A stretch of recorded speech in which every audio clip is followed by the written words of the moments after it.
जय हिंद एवरीवन। सो बायो के लेक्चर के बाद अब हम लेकर के आए हैं complete chemistry for CDS and NDA 1 2025, right. तो ये जो लेक्चर है दोनों ही एग्जाम्स के लिए इक्वली इंपॉर्टेंट है, राइट।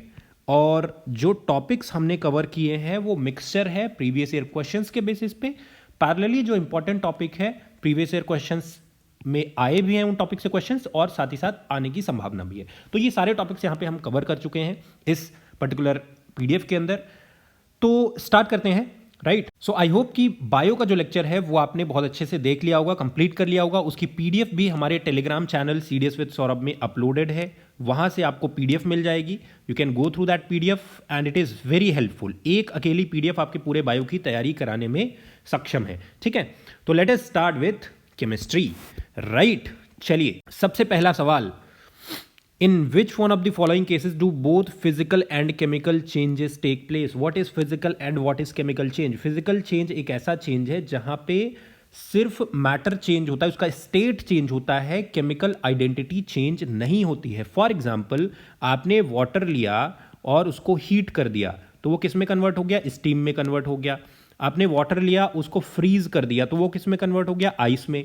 तो ये जो चेंज हो रहा है वाटर से स्टीम में या फिर वाटर से आइस में, this is a physical change.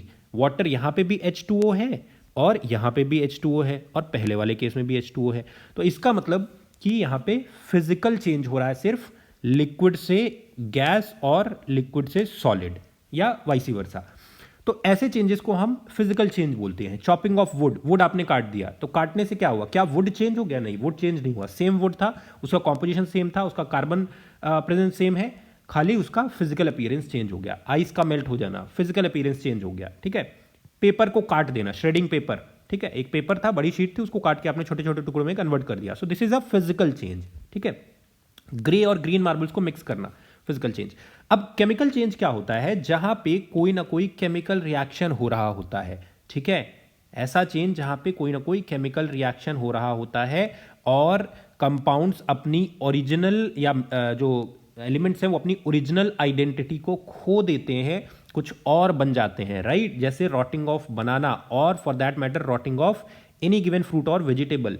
Fireworks है, ठीक है, किसी चीज का जलना, कंबशन होना, विनेगर और बेकिंग सोडा को मिक्स करना, वुड का बर्न होना, ठीक है, ये भी एक तरीके से कंबशन हुआ। So all these things are chemical changes. Now coming back to our options. पहला ऑप्शन क्या है, burning of candle, freezing of water, cooking of food and rusting of iron. अब देखिए यहां से इसमें से कौन सा ऐसा जो फिजिकल केमिकल दोनों है। अब ध्यान से समझो, रस्टिंग ऑफ आयरन क्या है, ये केमिकल चेंज है, ये एक केमिकल चेंज है, ठीक है। कुकिंग ऑफ फूड क्या है, एक फिजिकल चेंज है। फ्रीजिंग ऑफ वाटर क्या है, फिजिकल चेंज है। लेकिन जब हम बर्निंग ऑफ कैंडल की बात करते हैं तो यहां पे फिजिकल और केमिकल दोनों टाइप के चेंजेस होते हैं। कैसे होते हैं सर, जब वैक्स जो है वो मेल्ट करती है तो ये कैसा चेंज हुआ, ये फिजिकल चेंज हुआ। पहले वैक्स सॉलिड थी, सॉलिड से लिक्विड में चेंज हो गई, so this is a physical change. Similarly at the same time combustion भी तो हो रहा है सर, उसमें कंबशन भी तो हो रहा है, वो मेल्ट होकर के और उसका केमिकल कॉम्पोजिशन भी तो चेंज हो रहा है। विक जो है वो भी तो जल रही है, तो it is a chemical change, ठीक है। तो इसका ऑप्शन ए हो जाएगा। नेक्स्ट क्वेश्चन पे जाते हैं। विच one of the following substances is a compound. Sir तीन टाइप के सब्सटेंसेस होते हैं, एक होता है एलिमेंट, एक होता है कंपाउंड और एक होता है mixture, right. Elements, compounds and mixtures, क्या डिफरेंस है तीनों में, अभी समझते हैं। अगर किसी भी सब्सटेंस में same type of atom present है, राइट, तो उसको हम एलिमेंट बोलते हैं। जैसे कि एग्जांपल के तौर पे H2 है। अब H2 में सिर्फ हाइड्रोजन एटम है, ओनली हाइड्रोजन एटम, और कुछ नहीं है, राइट। आप बात करते हो Cl2 की, ओनली क्लोरीन एटम, ठीक है। एक सिंगल टाइप ऑफ एटम अगर है, सिंगल टाइप ऑफ एटम अगर ऐसा है तो उसको हम एलिमेंट बोलते हैं। कंपाउंड किसको बोलते हैं, कंपाउंड में जब दो या दो से ज्यादा टाइप ऑफ एटम्स या दो या दो से ज्यादा एलिमेंट्स जो है कंबाइन करते हैं, जब दो या दो से ज्यादा एलिमेंट्स कंबाइन करते हैं उसको हम क्या बोलते हैं, व्हेन दे कंबाइन टुगेदर, ठीक है, फॉर्म कंपाउंड, वो कंपाउंड बना लेते हैं, ठीक है। जैसे कि एग्जांपल के तौर पे आपने हाइड्रोजन लिया या कार्बन लिया, ठीक है, उसमें H2 मिक्स किया, तो वो क्या बना लिया, CH4 आ गया, राइट, क्लियर। या फिर अगर लेट्स से कि आपने सोडियम लिया, अब इसमें सोडियम के अंदर क्या है, सिर्फ सोडियम एटम्स है, क्लोरीन के अंदर सिर्फ क्लोरीन एटम्स है। जब दोनों को आपस में मिक्स करते हैं तो क्या बन गया, NaCl बन गया। NaCl जो है वो सोडियम से भी अलग है, क्लोरीन से भी अलग है, ये एक डिफरेंट कंपाउंड है या डिफरेंट सब्सटेंस है, ठीक है, राइट। यहां पे कंपाउंड में एक और प्रॉपर्टी होती है कि जो एलिमेंट की प्रॉपर्टीज हैं उससे टोटली डिफरेंट प्रॉपर्टीज यहां पे कंपाउंड की होंगी, तो अब वो एलिमेंट की इंडिविजुअल आइडेंटिटी खो चुकी है और केमिकल डिफरेंस, मतलब केमिकली वो एक डिफरेंट कॉम्पोजिशन बनाता है। मिक्सचर में क्या होता है सर, मिक्सचर में क्या होता है कि 2 और more substances are mixed but chemical composition same रहता है, ये चेंज नहीं होता है, ठीक है, ये चेंज नहीं होता। एग्जाम्पल के तौर पे आपने सोडियम लिया, आपने क्लोरीन लिया और उनका रिएक्शन नहीं करवाया, सिर्फ मिक्स कर दिया। या फॉर एग्जाम्पल आपने आयरन लिया Fe और आपने गोल्ड लिया Au और दोनों को क्या कर दिया, मिक्स कर दिया, ठीक है। आयरन का एक टुकड़ा लिया, गोल्ड का एक टुकड़ा लिया और साथ में रख दिया। क्या घर में लोहे के साथ सोने को रख देते हैं तो दोनों चेंज हो जाते हैं? नहीं चेंज होते हैं, सेम है, ठीक है। तो वैसे ही यहाँ पे जब हम दो सब्सटेंसेस को सिंपली मिक्स करते हैं और उनका कोई रिएक्शन नहीं होता, कोई केमिकल चेंज नहीं होता है, वो सिर्फ एज इट इज रहते हैं। मिक्सचर को हम सेपरेट कर सकते हैं। कंपाउंड में कांट बी सेपरेटेड फिजिकली, इनको हम फिजिकली सेपरेट नहीं कर सकते हैं, जबकि mixture it can be separated physically. जैसे कि अगर आपने आयरन और गोल्ड को रखा है एक साथ, तो आयरन और गोल्ड को अलग अलग भी कर सकते हो। इवन अगर छोटे छोटे टुकड़े भी हैं तो आप मैग्नेटिक सेपरेशन से आयरन को अलग कर लिया आपने, गोल्ड अलग हो गया।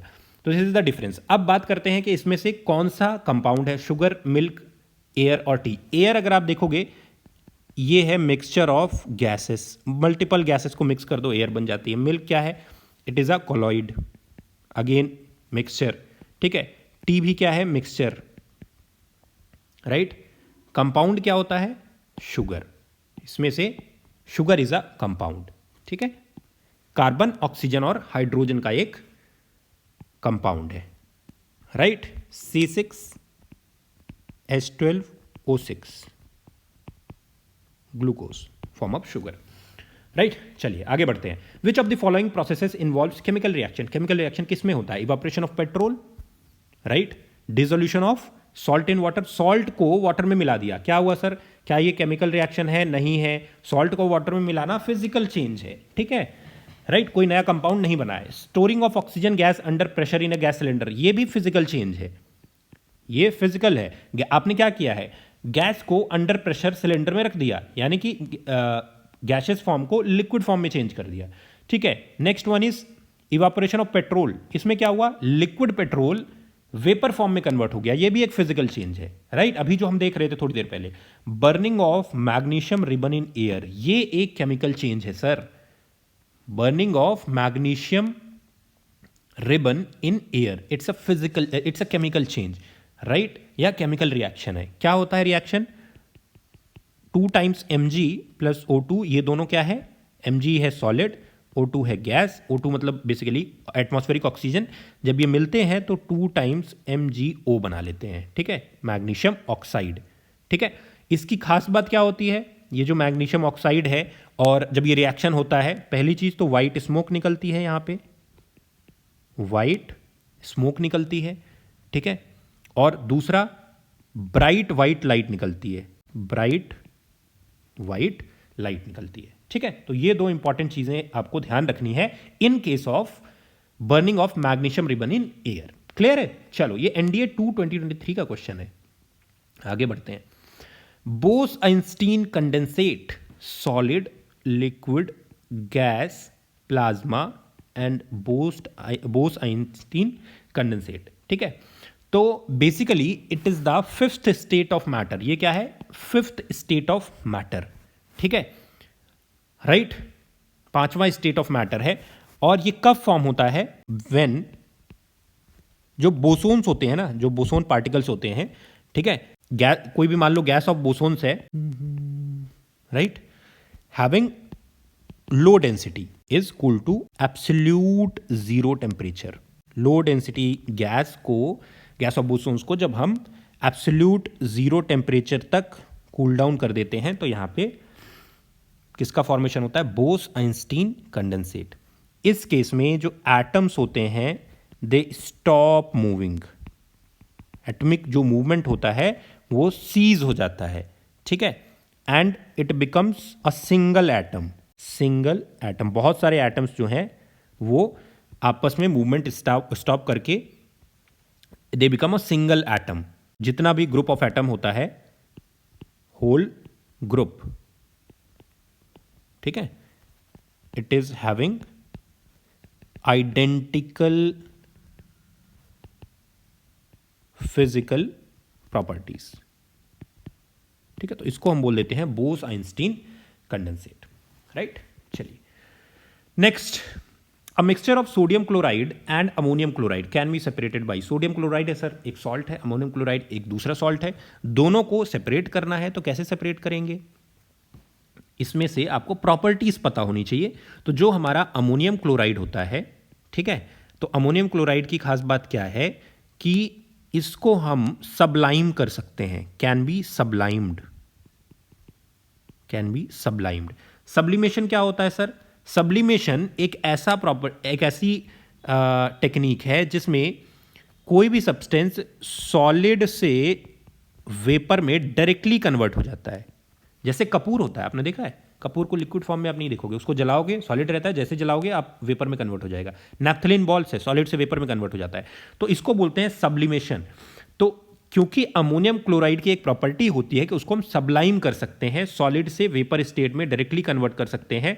और सोडियम क्लोराइड जो नॉर्मल सॉल्ट होता है हमारे घरों में, ये सबलाइम होता नहीं है, तो सॉलिड रहता है और सॉलिड से फिर पहले लिक्विड में कन्वर्ट होता है, then it may evaporate or may convert into vapour form if heated.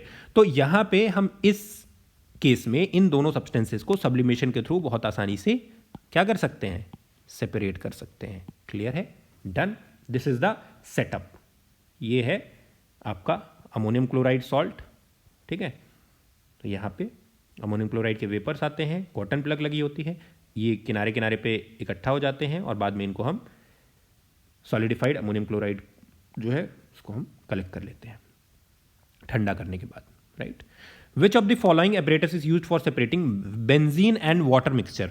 Benzene और पानी का मिक्सचर है सर, और इन दोनों को सेपरेट करना है, तो इसके लिए हम लेते हैं सेपरेटिंग फनल, ठीक है। ये आपको याद रखना है, सेपरेटिंग फनल के थ्रू हम सेपरेट कर सकते हैं, ठीक है। बेंजीन ये होता है सर, साइक्लिक कंपाउंड है इस benzene. Carbon carbon carbon 6 carbon होते हैं और कार्बन के साथ 3 हाइड्रोजन अटैच्ड है। फिर थोड़ा सा यहाँ पे मैटर के बारे में हम लोग पढ़ लेते हैं, मैटर एंड इट्स नेचर, ठीक है। मैटर क्या होता है? Anything that has mass and occupies space. Simple सी डेफिनेशन है, मास है, जीरो मास उसका नहीं होना चाहिए और जीरो वॉल्यूम नहीं होना चाहिए, ठीक है, राइट। चलो, तो मास एंड ऑक्युपाइज स्पेस, उसको मैटर बोलते हैं। बेसिक प्रॉपर्टीज क्या है? छोटे छोटे टाइनी पार्टिकल से मिलकर के बने होते हैं। पार्टिकल्स के बीच में स्पेसिंग होती है, अगर स्पेसिंग बहुत ज़्यादा है तो गैसेस में काउंट होता है, इंटरमीडिएट है तो लिक्विड है, और बहुत कम है तो सॉलिड है, या वाइसी वर्सा, मतलब सॉलिड है तो बहुत कम, लिक्विड है तो थोड़ा, और गैस है तो बहुत ज़्यादा, ठीक है।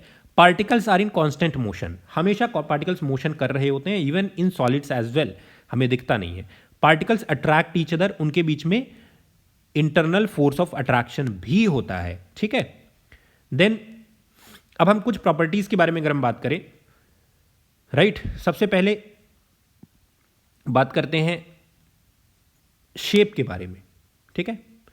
तो 5 टाइप के मैटर होते हैं, सॉलिड, लिक्विड, गैस, प्लाज्मा और बोस-आइंस्टीन कंडेंसेट, BEC। शेप की बात करें, सॉलिड का जो शेप होता है सर वो फिक्स्ड होता है, ठीक है, वॉल्यूम फिक्स्ड होता है, इंटरमॉलिक्यूलर फोर्सेस बहुत स्ट्रांग होते हैं, तभी वो इकट्ठे रहते हैं, काइनेटिक एनर्जी सबसे कम होती है क्योंकि मूवमेंट होता नहीं है पार्टिकल्स के बीच में, जैसे कि आइस और आयरन।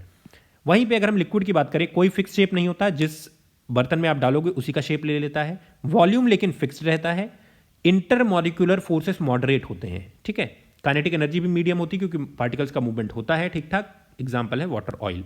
गैस की अगर हम बात करते हैं, कोई फिक्स शेप नहीं है, कहीं भी भटकती रहती है, वॉल्यूम फिक्स्ड होता है सर, इंटरमॉलिक्यूलर फोर्सेस वीक होते हैं, काइनेटिक एनर्जी मैक्सिमम होती है। क्यों मैक्सिमम होती है? क्योंकि लगातार पार्टिकल्स क्या होते हैं? मूव कर रहे होते हैं इस तरीके से।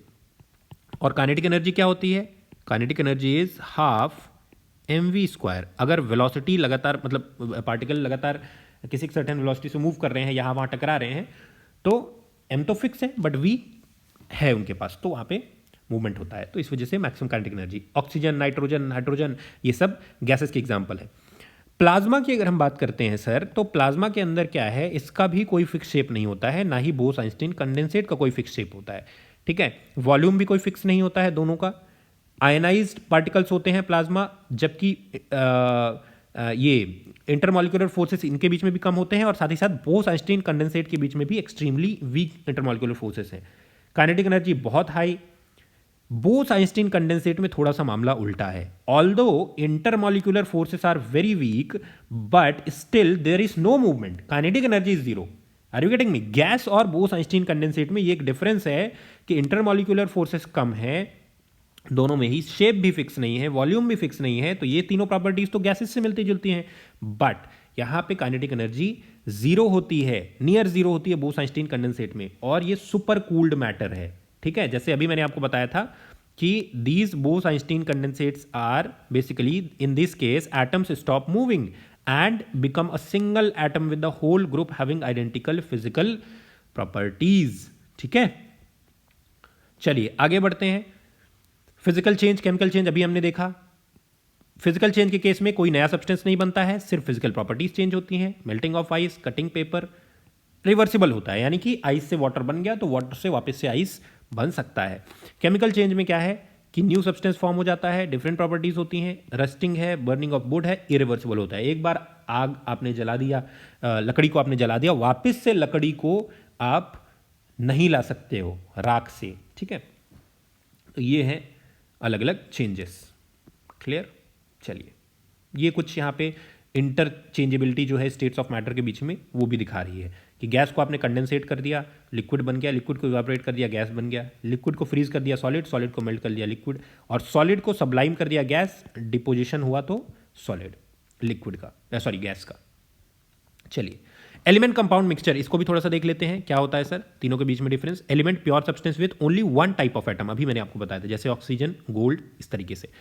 To or more elements chemically combined in fixed proportions, यहां पे एक चीज और इंपॉर्टेंट है, ये फिक्स्ड प्रपोर्शंस में होते हैं। ठीक है, जैसे कि वाटर, सॉल्ट एटसेट्रा। अब सॉल्ट में आप बोलोगे फिक्स्ड प्रपोर्शन का मतलब क्या हुआ सर? इसका मतलब ये हुआ कि अगर एक एटम यहां पे सोडियम का है एंड सिमिलरली ऑफ क्लोरीन, तो यही प्रपोर्शन होगा। ऐसा नहीं कि आप H3O2 कर दो, नहीं कर सकते हो, ये गलत हो जाएगा। आप Na2Cl कर दो, ये भी गलत हो जाएगा। फिक्स्ड प्रपोर्शन, Na और Cl का रेशियो 1:1, हाइड्रोजन और ऑक्सीजन का रेशियो 2:1। मिक्सचर क्या है sir? Two or more substances physically combined, जैसे एयर और सॉइल। सॉइल के अंदर बहुत सारी चीज़ें मिक्सड होती हैं, उसमें ह्यूमस भी है, उसमें मिट्टी भी है, उसमें पत्थर भी है, कंकड़ भी है, वाटर भी है, मॉइस्चर भी है, बहुत सारी चीज़ें, तो इट्स अ मिक्सचर, राइट। चलिए आगे बढ़ते हैं। फिर मिक्सचर के टाइप क्या होते हैं सर? एक होमोजेनस होता है। होमोजेनस का मतलब यूनिफॉर्म कॉम्पोजिशन थ्रू आउट, जैसे कि आपने नमक लिया, पानी लिया, दोनों को मिक्स कर दिया अच्छे से, तो now it's a uniform mixture या होमोजेनस मिक्सचर। ठीक है, शुगर इन वाटर हो गया, एयर हो गया। ऐसा नहीं कि आप यहाँ पे एयर जो है आपकी अलग, आपको सांस जा रही है और 10 कदम दूर गए वहाँ अलग सांस जा रही है, ऐसा नहीं होता। In general it is homogeneous mixture. या आप शरबत पी रहे हो तो पहला घूंट और आखिरी घूंट में टेस्ट में बहुत ज़्यादा डिफरेंस ऐसा आपको देखने को नहीं मिलेगा अगर आपने अच्छे से उसको मिलाया है तो। हेट्रोजेनस मिक्सचर क्या है? Non uniform composition. ठीक है, और पार्ट्स विजिबल होते हैं, जैसे सैंड इन वाटर या सैलड हो गया, या फॉर एग्जाम्पल कोई मड हो गया, मड वाटर हो गया, तो ये क्या है? नॉन यूनिफॉर्म कॉम्पोजिशन है यहाँ पे। ठीक है, एक जैसा कॉम्पोजिशन नहीं है। ठीक है, तो it's is heterogeneous mixture. Separation के मेथड्स, किसी भी मिक्सचर को हम किन किन मेथड से सेपरेट कर सकते हैं? पहला है फिल्ट्रेशन। ठीक है, फिल्ट्रेशन में क्या होता है? सॉलिड को हम लोग सेपरेट करते हैं लिक्विड से यूजिंग फिल्टर। जैसे कि घर में कोई भी छानने का काम आप करते हो, शरबत है या टी है या दूध है, कुछ भी है, तो उसको फिल्ट्रेशन बोलते हैं। डिकेंटेशन क्या होता है? Heavier substance settles, liquid poured off. जैसे कि आपके पास अगर थोड़ा गंदा टाइप का पानी है और उसको आप ले आकर के रख दो घर में, अभी कुंभ था, बहुत सारे लोग अपने अपने घरों से गए होंगे कुंभ में नहाने, गंगा जल लाए होंगे, तो गंगा जल में आप देखोगे कि अगर थोड़ी बहुत जो फिजिकल इम्प्योरिटीज़ हैं, सैंड है या इस तरीके की, आप जब उसको घर में कई दिनों से अब रखा होगा, अब आप देखोगे तो जो इम्प्योरिटीज़ है वो नीचे सेटल डाउन हो चुकी होंगी और बाकी ऊपर प्योर वाटर बचेगा। ठीक है, राइट। फिर उसके बाद नेक्स्ट सेंट्रीफ्यूगेशन। इसमें क्या है, spinning separate substance by density, जैसे कि वॉशिंग मशीन में होता है या कर्ड में होता है, ठीक है, या ब्लड कंपोनेंट्स का सेपरेशन होता है। तो क्या होता है कि अलग अलग डेंसिटी के जो सब्सटेंसेस होते हैं उनको सेपरेट करने के लिए हम सेंट्रीफ्यूगेशन का इस्तेमाल करते हैं। ठीक है, कर्ड जैसे है उसको जब हम सेंट्रीफ्यूगेशन करते हैं उसमें, तो जो हैवियर पार्टिकल्स हैं वो नीचे सेटल हो जाते हैं बटर मिल्क, और जो लाइटर पार्टिकल है जो बटर है वो ऊपर आ जाता है।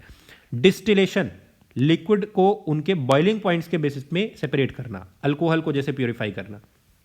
फ्रैक्शनल डिस्टिलेशन, मल्टीपल लिक्विड्स को बॉइलिंग पॉइंट के बेसिस पे सेपरेट करना। क्रूड ऑयल जो पेट्रोलियम होता है उसकी रिफाइनिंग इसी से होती है, fractional distillation. Chromatography, chroma colour, ठीक है, तो ये मूवमेंट ये कलर्स के बेसिस पे डिफरेंट सब्सटेंसेस को सेपरेट करने के लिए। ड्रग टेस्टिंग, इंक सेपरेशन, ठीक है, तो क्रोमैटोग्राफी। मैग्नेटिक सेपरेशन, मैग्नेट को यूज़ करते हैं, मतलब आयरन या फेरस लाइक जो मटेरियल होते हैं उनको सेपरेट करने के लिए इस्तेमाल होता है। सैंड से आपने आयरन फिलिंग को सेपरेट कर लिया एग्जांपल के तौर पे।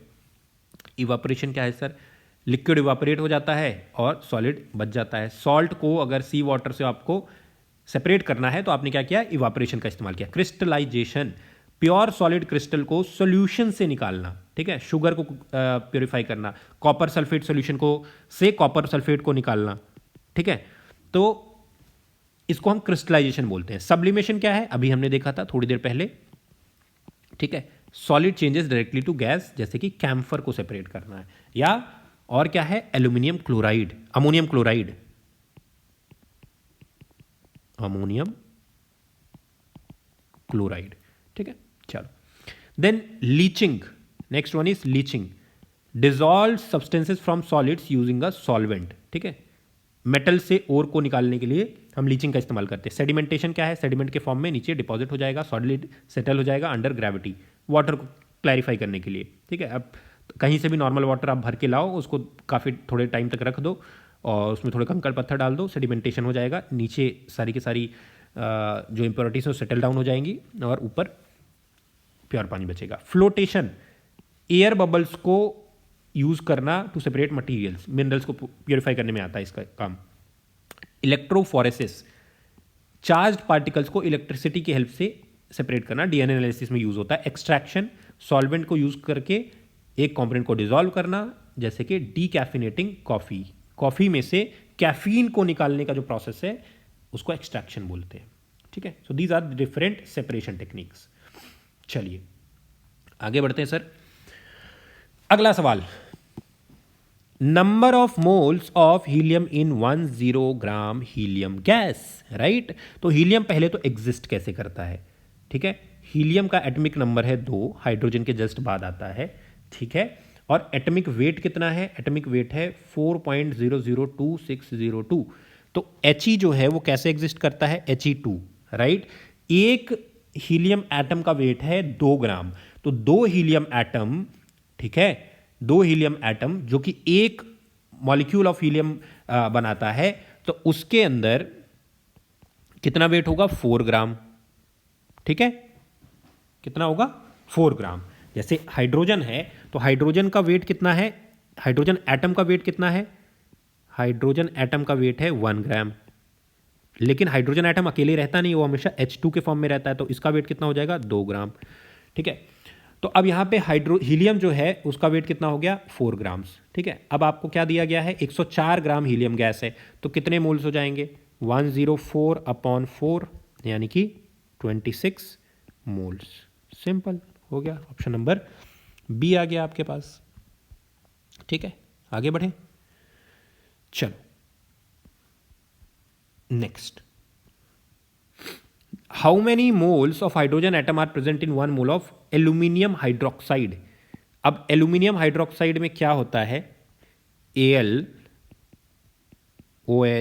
होल थ्राइस, ठीक है, दिस इज एल्यूमिनियम हाइड्रोक्साइड, ठीक है। Al+3 होता है, OH- होता है, 3 एटम तो 3 माइनस हो जाएंगे, राइट। अब यहां पे आप देख लो, सिंपल, एल्यूमिनियम कितना है 1, ऑक्सीजन कितना है 3, और हाइड्रोजन भी कितना है 3, हो गया। तो हाइड्रोजन एटम कितने हैं 3 मोल्स। ठीक है, चलो आगे बढ़ते हैं। A solution contains 20 gram of solute in 180 gram of solvent. If the solvent is water, what is concentration of solution in terms of mass by mass percentage? ठीक है, सॉल्यूट कितना है सर 20 ग्राम। ठीक, सॉल्वेंट कितना है सर 180 ग्राम। Total solution कितना हो गया सर, सॉल्यूट प्लस सॉल्वेंट 200 ग्राम, ऐड करने की जरूरत नहीं है। ठीक है, जरूरत है 20 और 180 को ऐड करेंगे, सॉल्यूशन निकल जाएगा 200 ग्राम। ठीक है, तो concentration of solution in terms of mass by mass percentage. तो कंसंट्रेशन क्या होता है सर, कंसंट्रेशन होता है मास ऑफ सॉल्यूट, क्योंकि हमें मास बाय मास में लेना है, तो mass of solute upon mass of solution, right. तो कितना हो जाएगा 20 डिवाइड बाय 200, 10%। ठीक है, आगे बढ़ते हैं। Which of the following characteristics is common to hydrogen, nitrogen, oxygen and carbon dioxide. चारों के बीच में क्या कॉमन है, दे आर ऑल डायटमिक। ठीक है, पहला। दूसरा क्या है sir, they all are gases at room temperature, they all are coloured, they all have same reactivity. अब पहले एक एक करके इनको देखते हैं, क्या सारे डायटमिक हैं, सारे क्या डायटमिक हैं। हाइड्रोजन को कैसे लिखते हैं H2, nitrogen N2, oxygen O2, लेकिन ये CO2 होता है, ये डायटमिक नहीं है, ट्राइएटमिक है। नेक्स्ट, तो यानी पहला ऑप्शन जो है वो आपका गलत हो गया। They all are gases at room temperature, बिल्कुल सर, ये सारी की सारी गैस है रूम टेम्परेचर पे। तीसरा, दे आर ऑल कलर्ड, नहीं कलर्ड नहीं है। क्या ऑक्सीजन जो आप इनहेल करते हो कलरफुल होती है, नहीं होती है। दे ऑल हैव सेम रिएक्टिविटी, ये भी गलत है, तो ऑप्शन नंबर बी हो जाएगा इसका सही। ये हाइड्रोजन, क्लोरीन, ठीक है, ये H2O, CH4। आगे बढ़ते हैं। Number of saturated and unsaturated bonds in cyclohexane. Cyclohexane में सैचुरेटेड और अनसैचुरेटेड बॉन्ड्स कितने होते हैं। तो सबसे पहले साइक्लोहेक्सेन क्या होता है, यहाँ पे दो चीज़ें इंपॉर्टेंट है, साइक्लो और हेक्सेन। हेक्सेन का मतलब 6 कार्बन एटम, साइक्लो का मतलब साइक्लिक कंपाउंड है। तो ये कुछ इस तरीके से बनता है, समथिंग लाइक दिस। ये आपका साइक्लोहेक्सेन हो गया। एक कार्बन यहाँ यहाँ यहाँ, हर एक कॉर्नर पे एक एक कार्बन। अब देखिए कार्बन की वैलेंसी 4 होती है, सबके साथ 2-2 एटम्स जुड़े हुए हैं, तो यहाँ एक हाइड्रोजन एटम, यहाँ भी एक हाइड्रोजन, यहाँ भी, सबके साथ 2-2 हाइड्रोजन एटम्स आप क्या कर देंगे, ऐड कर देंगे। मतलब अपनी मर्जी से ऐड नहीं कर रहे हैं, ऐसा ही बॉन्ड बनता है, ऐसा ही कंपाउंड बनता है, राइट। सो अब आपको क्या कैलकुलेट करना है, सैचुरेटेड और अनसैचुरेटेड बॉन्ड्स कितने होंगे। तो सैचुरेटेड बॉन्ड का मतलब क्या हुआ सर, सैचुरेटेड बॉन्ड का मतलब ये हुआ जो सिंगल बॉन्ड होते हैं, जो सिंगल बॉन्ड्स होते हैं उनको सैचुरेटेड बोलते हैं। अनसैचुरेटेड जो डबल बॉन्ड्स होते हैं या फिर ट्रिपल बॉन्ड्स होते हैं उनको अनसैचुरेटेड। अब यहाँ पे आपको दिख रहा है कि एक भी डबल या ट्रिपल बॉन्ड नहीं है, ठीक है, इसका मतलब अनसैचुरेटेड बॉन्ड तो 0 होंगे। ठीक है, अब सैचुरेटेड कितने हैं आपको काउंट कर लेना है, सिंपल। 1 2 3 4 5 6 7 8 9 10 11 12 13 14 15 16 17 और 18 बॉन्ड्स हैं जो कि सैचुरेटेड है। तो ऑप्शन नंबर सी आ जाएगा, राइट। चलिए एटॉमिक स्ट्रक्चर की बात करते हैं। Smallest unit of matter consist of सब एटॉमिक पार्टिकल्स। ठीक है, इसको हम एटम बोलते हैं। ठीक है, एटम क्या है, स्मॉलेस्ट यूनिट ऑफ मैटर। ठीक है, और इट ऑल्सो कंसिस्ट ऑफ सब एटॉमिक पार्टिकल्स। सब एटॉमिक पार्टिकल्स क्या है सर, इलेक्ट्रॉन, न्यूट्रॉन और प्रोटॉन। ठीक है, क्लियर है। बीच में एक न्यूक्लियस होता है, राइट, और ऑर्बिट होती है जो कि एक इमेजिनरी आप कह सकते हो कि चीज है जिसमें कि इन सब एटॉमिक पार्टिकल्स का मूवमेंट होता है, इलेक्ट्रॉन का। ठीक है, अब इन पार्टिकल्स की अगर हम बात करें, प्रोटॉन क्या है, P+ पॉजिटिव। ठीक है, चार्ज कितना है, पॉजिटिव है। 1 एटॉमिक मास यूनिट इसका मास है। लोकेशन कहाँ है, न्यूक्लियस के अंदर। न्यूट्रॉन N0, चार्ज कितना है 0, 1 एटॉमिक मास यूनिट इसका मास है, और लोकेशन कहाँ है न्यूक्लियस के अंदर। इलेक्ट्रॉन ई नेगेटिव, चार्ज कितना है -1, मास कितना है 1/1836 AMU, यानी कि जितना मास प्रोटॉन और न्यूट्रॉन का है उसका 1836 गुना कम मास है, and it orbits around nucleus. ठीक है, अब इसका मतलब ये हुआ प्रोटॉन और न्यूट्रॉन तो न्यूक्लियस के अंदर है और इलेक्ट्रॉन जो है वो न्यूक्लियस के चारों तरफ रिवॉल्व करता है। तो इस वजह से प्रोटॉन और न्यूट्रॉन को न्यूक्लियॉन्स भी बोलते हैं। क्या बोलते हैं? न्यूक्लियॉन्स, क्योंकि वो न्यूक्लियस के अंदर होते हैं। ठीक है, फिर एटॉमिक मॉडल्स की अगर हम बात करते हैं, सबसे पहले डाल्टन्स मॉडल जॉन डाल्टन ने दिया था इसको। इसमें इन्होंने बोला कि atom are indivisible and indestructible. Atom को आप फर्दर डिवाइड नहीं कर सकते हो और खत्म भी नहीं कर सकते हो, but it could not explain सब एटॉमिक पार्टिकल्स। इसने इलेक्ट्रॉन प्रोटॉन न्यूट्रॉन को एक्सप्लेन ये नहीं कर पाया। फिर थॉमसन्स मॉडल आया। ठीक है, plum pudding model J Thomson ने दिया। ठीक है, इसने क्या बोला कि electrons are embedded in positive sphere. एक पॉजिटिव स्फीयर, जो एटम का मॉडल कुछ इस तरीके से है कि एक पॉजिटिव स्फीयर है इस तरीके से, और इसके अंदर electrons are embedded like this. ठीक है, वाटरमेलन के जैसे, जैसे वाटरमेलन की सीड्स होती हैं, तो सीड्स को कंसिडर कर लो आप इलेक्ट्रॉन, और जो उसका बल्क है दैट इज पॉजिटिव स्फीयर। ठीक है, यहां पे they did not talk about nucleus, incorrect charge distribution के बारे में, मतलब लिमिटेशन इसकी थी थॉमसन मॉडल की। फिर नेक्स्ट आपके पास आया रदरफोर्ड्स मॉडल। अर्नेस्ट रदरफोर्ड ने दिया। पहली बार डिस्कवरी हुई न्यूक्लियस की, इलेक्ट्रॉन्स को बताया गया कि उसके चारों तरफ रिवॉल्व करते हैं, लेकिन इलेक्ट्रॉन स्टेबल कैसे है, रिवॉल्व कैसे कर पा रहा है, गिर क्यों नहीं जा रहा है, न्यूक्लियस के अंदर क्यों नहीं घुस जा रहा है, इसकी एक्सप्लेनेशन यहां पे नहीं दी गई। Last one is Bohr's model, Niels Bohr ने दिया। इनका कहना था कि electron move in fixed orbits and energy is quantized. ठीक है, क्वांटाइज का मतलब क्वांटाइजेशन ऑफ एनर्जी है, यानी कि 1n², 2n², 3n², इस तरीके से अलग अलग ऑर्बिट्स हैं और हर एक ऑर्बिट के हिसाब से उनकी अलग अलग एनर्जी है। ठीक है, ऐसा नहीं कि अपनी मर्जी से इलेक्ट्रॉन कहीं भी मूव कर लेगा, वो ऑर्बिट में ही मूव करेंगे। But it could not explain fine spectra and सब लेवल्स, जो कि बाद में जो हाइड्रोजन स्पेक्ट्रा है, ठीक है, हाइड्रोजन एटम का स्पेक्ट्रा है, वो सब चीज़ें ये एक्सप्लेन नहीं कर पाया, जो कि फर्दर मॉडल्स ने एक्सप्लेन किया। तो these are the basic 4 models, Dalton's, Thomson's, Rutherford's and Bohr model of atom. फिर एटॉमिक नंबर, कुछ यहां पे टर्म्स है। एटॉमिक नंबर Z क्या होता है? Number of protons in an atom. Proton कितने हैं? जैसे कि हाइड्रोजन में 1 है, atomic number Z। Mass number क्या है? A। Total number of proton और न्यूट्रॉन दोनों को मिला दें तो वो मास नंबर है। ठीक है, राइट, जैसे ऑक्सीजन का मास नंबर 16 है। ठीक है, आइसोटोप्स क्या होते हैं? Same atomic number different mass number, जैसे कि कार्बन के 2 आइसोटोप्स हैं। ठीक है, आइसोबार्स क्या होते हैं? Same mass number different atomic number, जैसे आर्गन है, कैल्शियम, ये हमेशा डिफरेंट एलिमेंट्स के ही होंगे, इनको आइसोबार्स बोलते हैं। ठीक है, isotones same number of neutrons. अगर आइसोटोन्स की बात करें, same number of neutrons.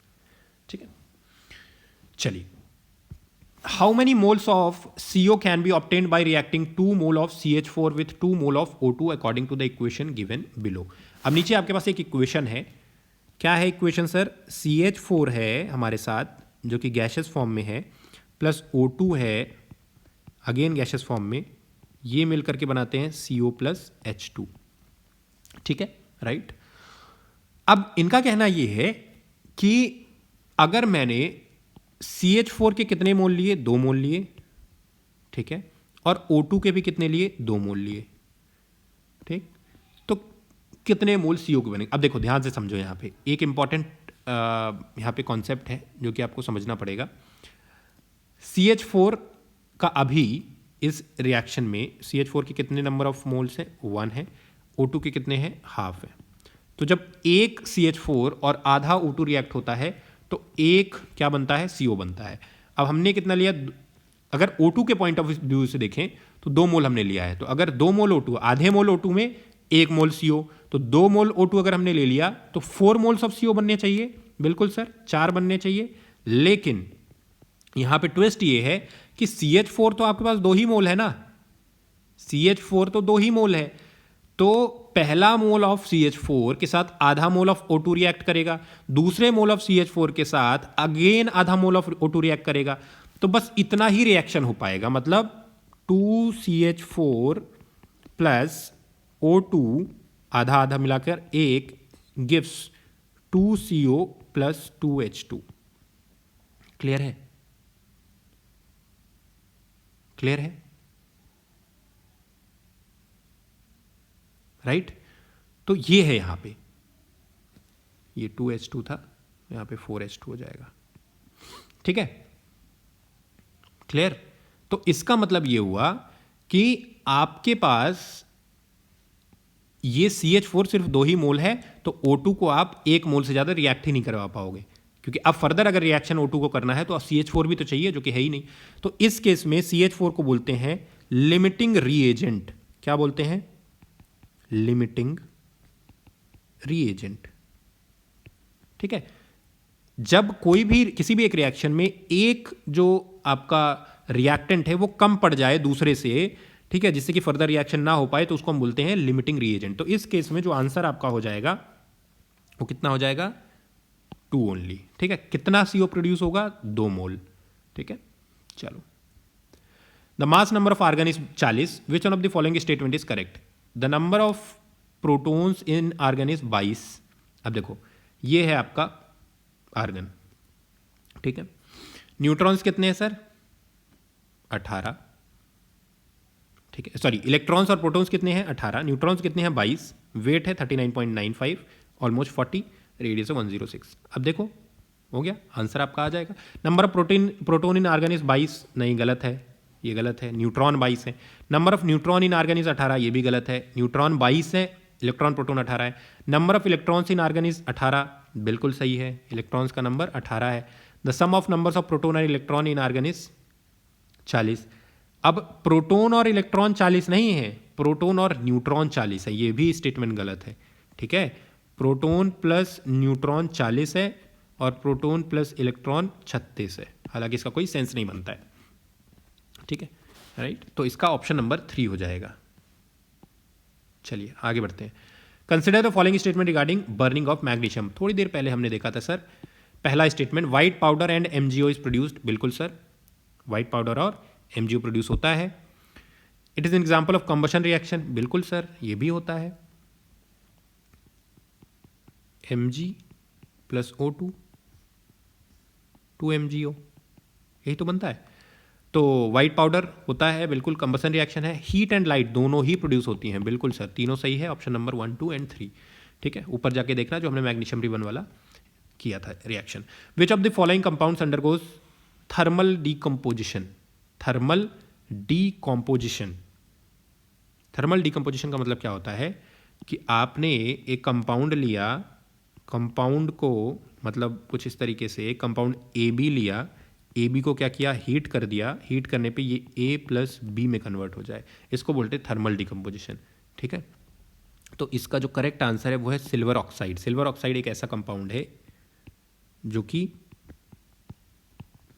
Ag plus O2 में कन्वर्ट हो जाएगा। ठीक है, ब्लैक कलर का होता है।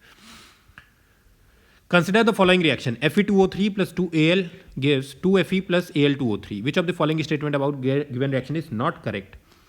ये डिस्प्लेसमेंट रिएक्शन का एग्जाम्पल है। बिल्कुल सही है सर, डिस्प्लेसमेंट रिएक्शन का एग्जाम्पल है, क्योंकि यहां पे एल्यूमिनियम ज्यादा रिएक्टिव है as compare to iron, and hence it displaced iron and formed a compound with oxygen. तो डिस्प्लेसमेंट रिएक्शन का एग्जाम्पल है ये। हाईली एंडोथर्मिक नहीं सर, ये हाईली एक्सोथर्मिक रिएक्शन है, ये एंडोथर्मिक रिएक्शन नहीं है। ठीक है, यहां पे हीट रिलीज होती है, इट इज एक्सोथर्मिक रिएक्शन। ठीक है, Fe2O acts as oxidising agent. बिल्कुल गलत, ऑक्सीडाइजिंग एजेंट नहीं है। Then this reaction is applicable to of joining of sorry yes, Fe2O is oxidising agent as well, क्योंकि एल्यूमिनियम को ऑक्सीडाइज कर दे रहा है। ठीक है, तो this is also correct. And this reaction is applicable to joining of railway tracks. ये भी सही है, जिसको कि हम कौन सा रिएक्शन बोलते हैं? थर्माइट रिएक्शन, याद रखेंगे। ठीक है, next, two reactants in a flask at room temperature are producing bubbles of a gas that terms lime water milky. Reactants could be. अब सिंपल सी बात है, बचपन से हमने 1,00,000 बार पढ़ा है कि वो गैस जो कि लाइम वाटर को मिल्की कर देती है वो कौन सी है? CO2 है। क्लियर है सर? Carbon dioxide. अब कार्बन डाइऑक्साइड किसके किसके रिएक्शन से प्रोड्यूस होगा, एक एक करके देख लेते हैं सर। सबसे पहले जिंक और हाइड्रोक्लोरिक एसिड, अगर Zn है प्लस HCl है, क्या दूर दूर तक कोई संभावना है CO2 बनने की? नहीं है। मैग्नीशियम कार्बोनेट और hydrochloric acid MgCO3 plus HCl, जी हाँ बिल्कुल यहाँ पे बनेगा। यहाँ पे बनता है Mg, क्योंकि मैग्नीशियम ज़्यादा रिएक्टिव है एज कंपेयर टू हाइड्रोजन, तो MgCl2 प्लस H2CO3 बनेगा। और ये जो H2CO3 होती है ये क्या करती है सर, इसको जब आप फर्दर ब्रेक करोगे तो ये H2O प्लस CO2 में कन्वर्ट हो जाएगी, और यही क्या है? लाइम वाटर को मिल्की में कन्वर्ट कर देता है। ठीक है, तो ऑप्शन आपका हो जाएगा बी। इसके अलावा भी देख लेते हैं बाकी के, मीथेन और ऑक्सीजन सर CH4 है प्लस O2 है, यहाँ पे ऐसा कोई भी रिएक्शन नहीं होगा। ठीक है, CO2 आपको कार्बन ऑक्सीजन दिख रहा है लेकिन ऐसा कोई रिएक्शन नहीं होता है। Copper and dilute hydrochloric acid Cu plus HCl, reaction हो तो जाएगा लेकिन इनफैक्ट होगा ही नहीं पहली चीज़, राइट, बिकॉज हाइड्रोजन यहाँ पे सॉरी ऑक्सीजन यहाँ पे है ही नहीं, तो CO2 बनने का कोई सवाल ही नहीं, कार्बन भी नहीं है, तो इनमें से कोई भी ऑप्शन सही नहीं है, ऑप्शन बी सही है। While burning hydrocarbon fuels, if we see a yellow flame with lots of black smoke, it means that fuel is, अगर हाइड्रोकार्बन्स को बर्न करने टाइम येलो फ्लेम है, ब्लैक स्मोक है, तो इसका मतलब अनसैचुरेटेड हाइड्रोकार्बन्स हैं, यानी कि इनकम्प्लीट कंबशन हो रहा है, इनकम्प्लीट कंबशन हो रहा है। Next, Which one of the following is used in soda acid fire extinguishers? Soda acid fire extinguisher में किसका इस्तेमाल करते हैं? सोडियम हाइड्रोजन कार्बोनेट का इस्तेमाल होता है सर। ठीक है, जिसको कि हम बेकिंग सोडा बोलते हैं, बेकिंग सोडा। ठीक है, NaHCO3, इसको हम मिलाते हैं किसके साथ? H2SO4 के साथ। ठीक है, और ये अल्टीमेटली हमें CO2 रिलीज करके देता है जो कि फायर को एक्सटिंग्विश करता है। सोडा एसिड, ये आपका एसिड हो गया, ये आपका सोडा हो गया। Next, reaction between which of the following two reactants will produce hydrogen gas? Hydrogen gas इनमें से कहाँ से निकलेगी? Magnesium hydrogen hydrochloric acid, copper और dilute nitric acid, calcium carbonate and hydrochloric acid, zinc और नाइट्रिक एसिड। इसमें से जो करेक्ट ऑप्शन है वो आपका होगा Mg plus HCl, MgCl2 plus H2। Reason क्या है? Reactivity series. ठीक है, रिएक्टिविटी सीरीज में अगर आप देखोगे तो मैग्नीशियम जो है आसानी से डिस्प्लेस कर देता है किसको? हाइड्रोजन को। ठीक है, राइट। चलो, कैल्शियम भी कर देगा बट यहां पे हाइड्रोजन ना बन के CO2 बनेगा, और बाकी ये कहीं पे भी नहीं बनेगा। Consider the following chemical reaction AFE2O3 plus BCO CFE plus DCO2। ठीक है, इसको आपको बैलेंस करना है बेसिकली। तो बैलेंस करने के लिए हम क्या करेंगे? Fe2O3 plus CO gives Fe plus CO2। कैसे बैलेंस होगा सर? कैसे बैलेंस होगा?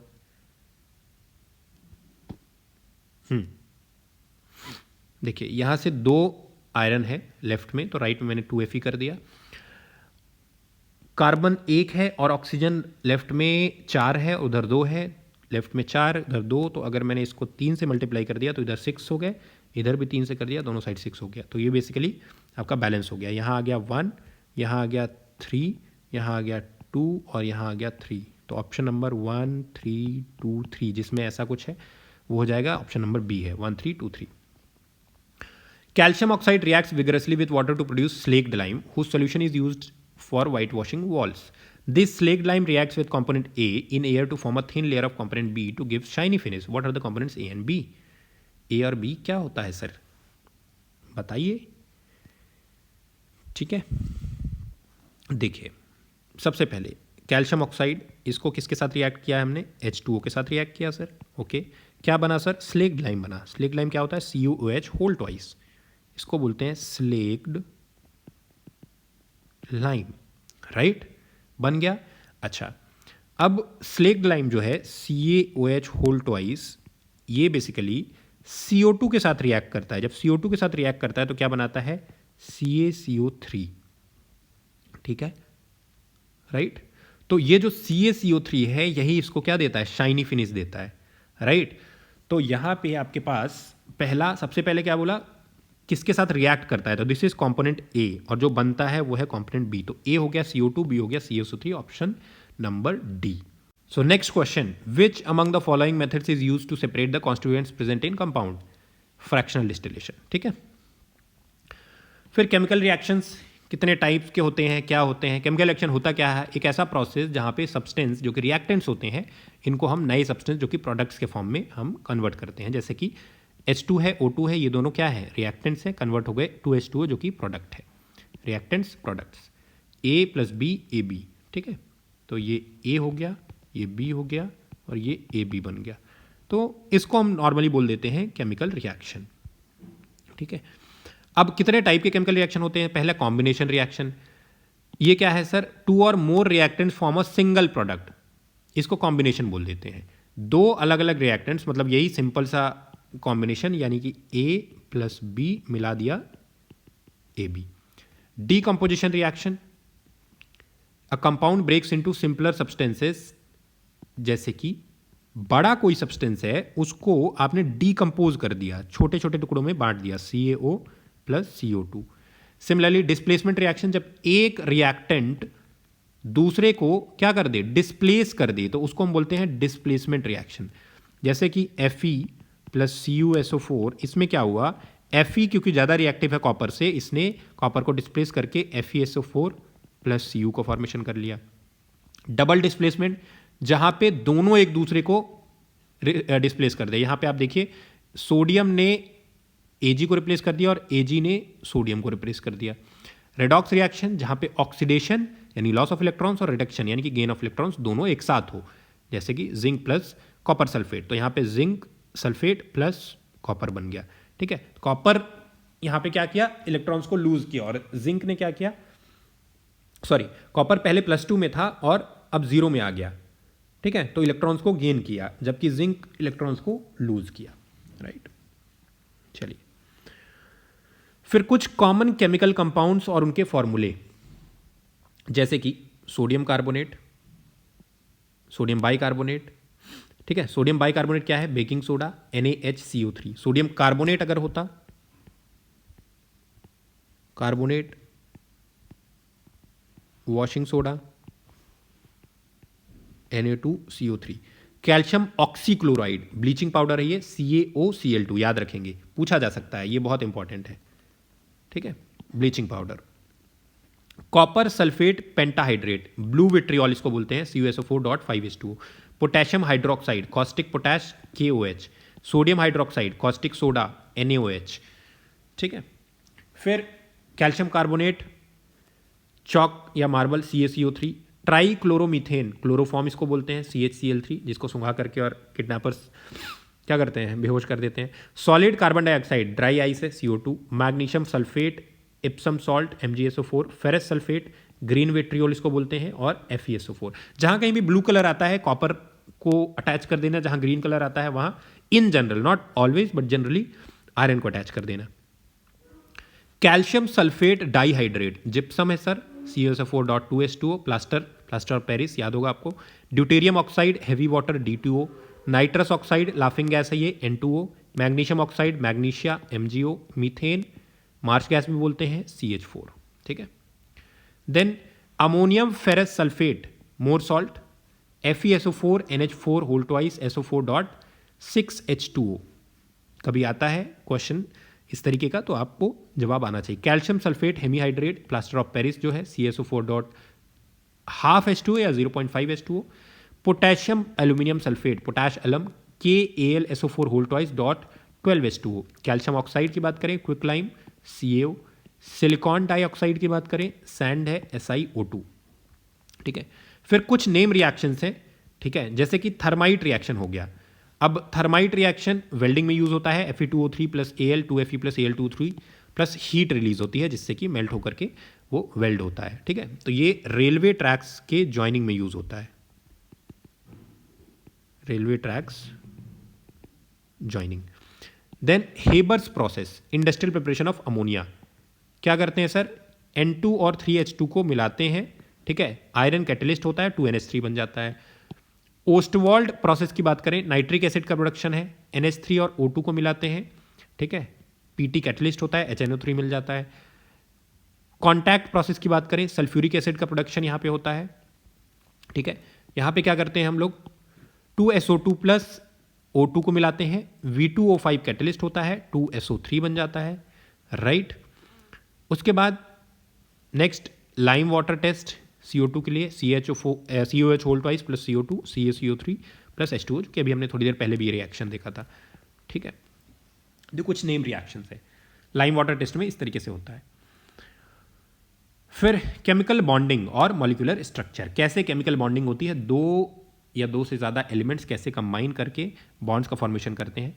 तो एटम्स जो है एक दूसरे से बॉन्ड करके एक स्टेबल कॉन्फ़िगरेशन हमेशा लेना चाहते हैं टू फुलफिल द ऑक्टेट, इसको ऑक्टेट रूल बोलते हैं, और इसी की वजह से केमिकल बॉन्डिंग होती है, ठीक है।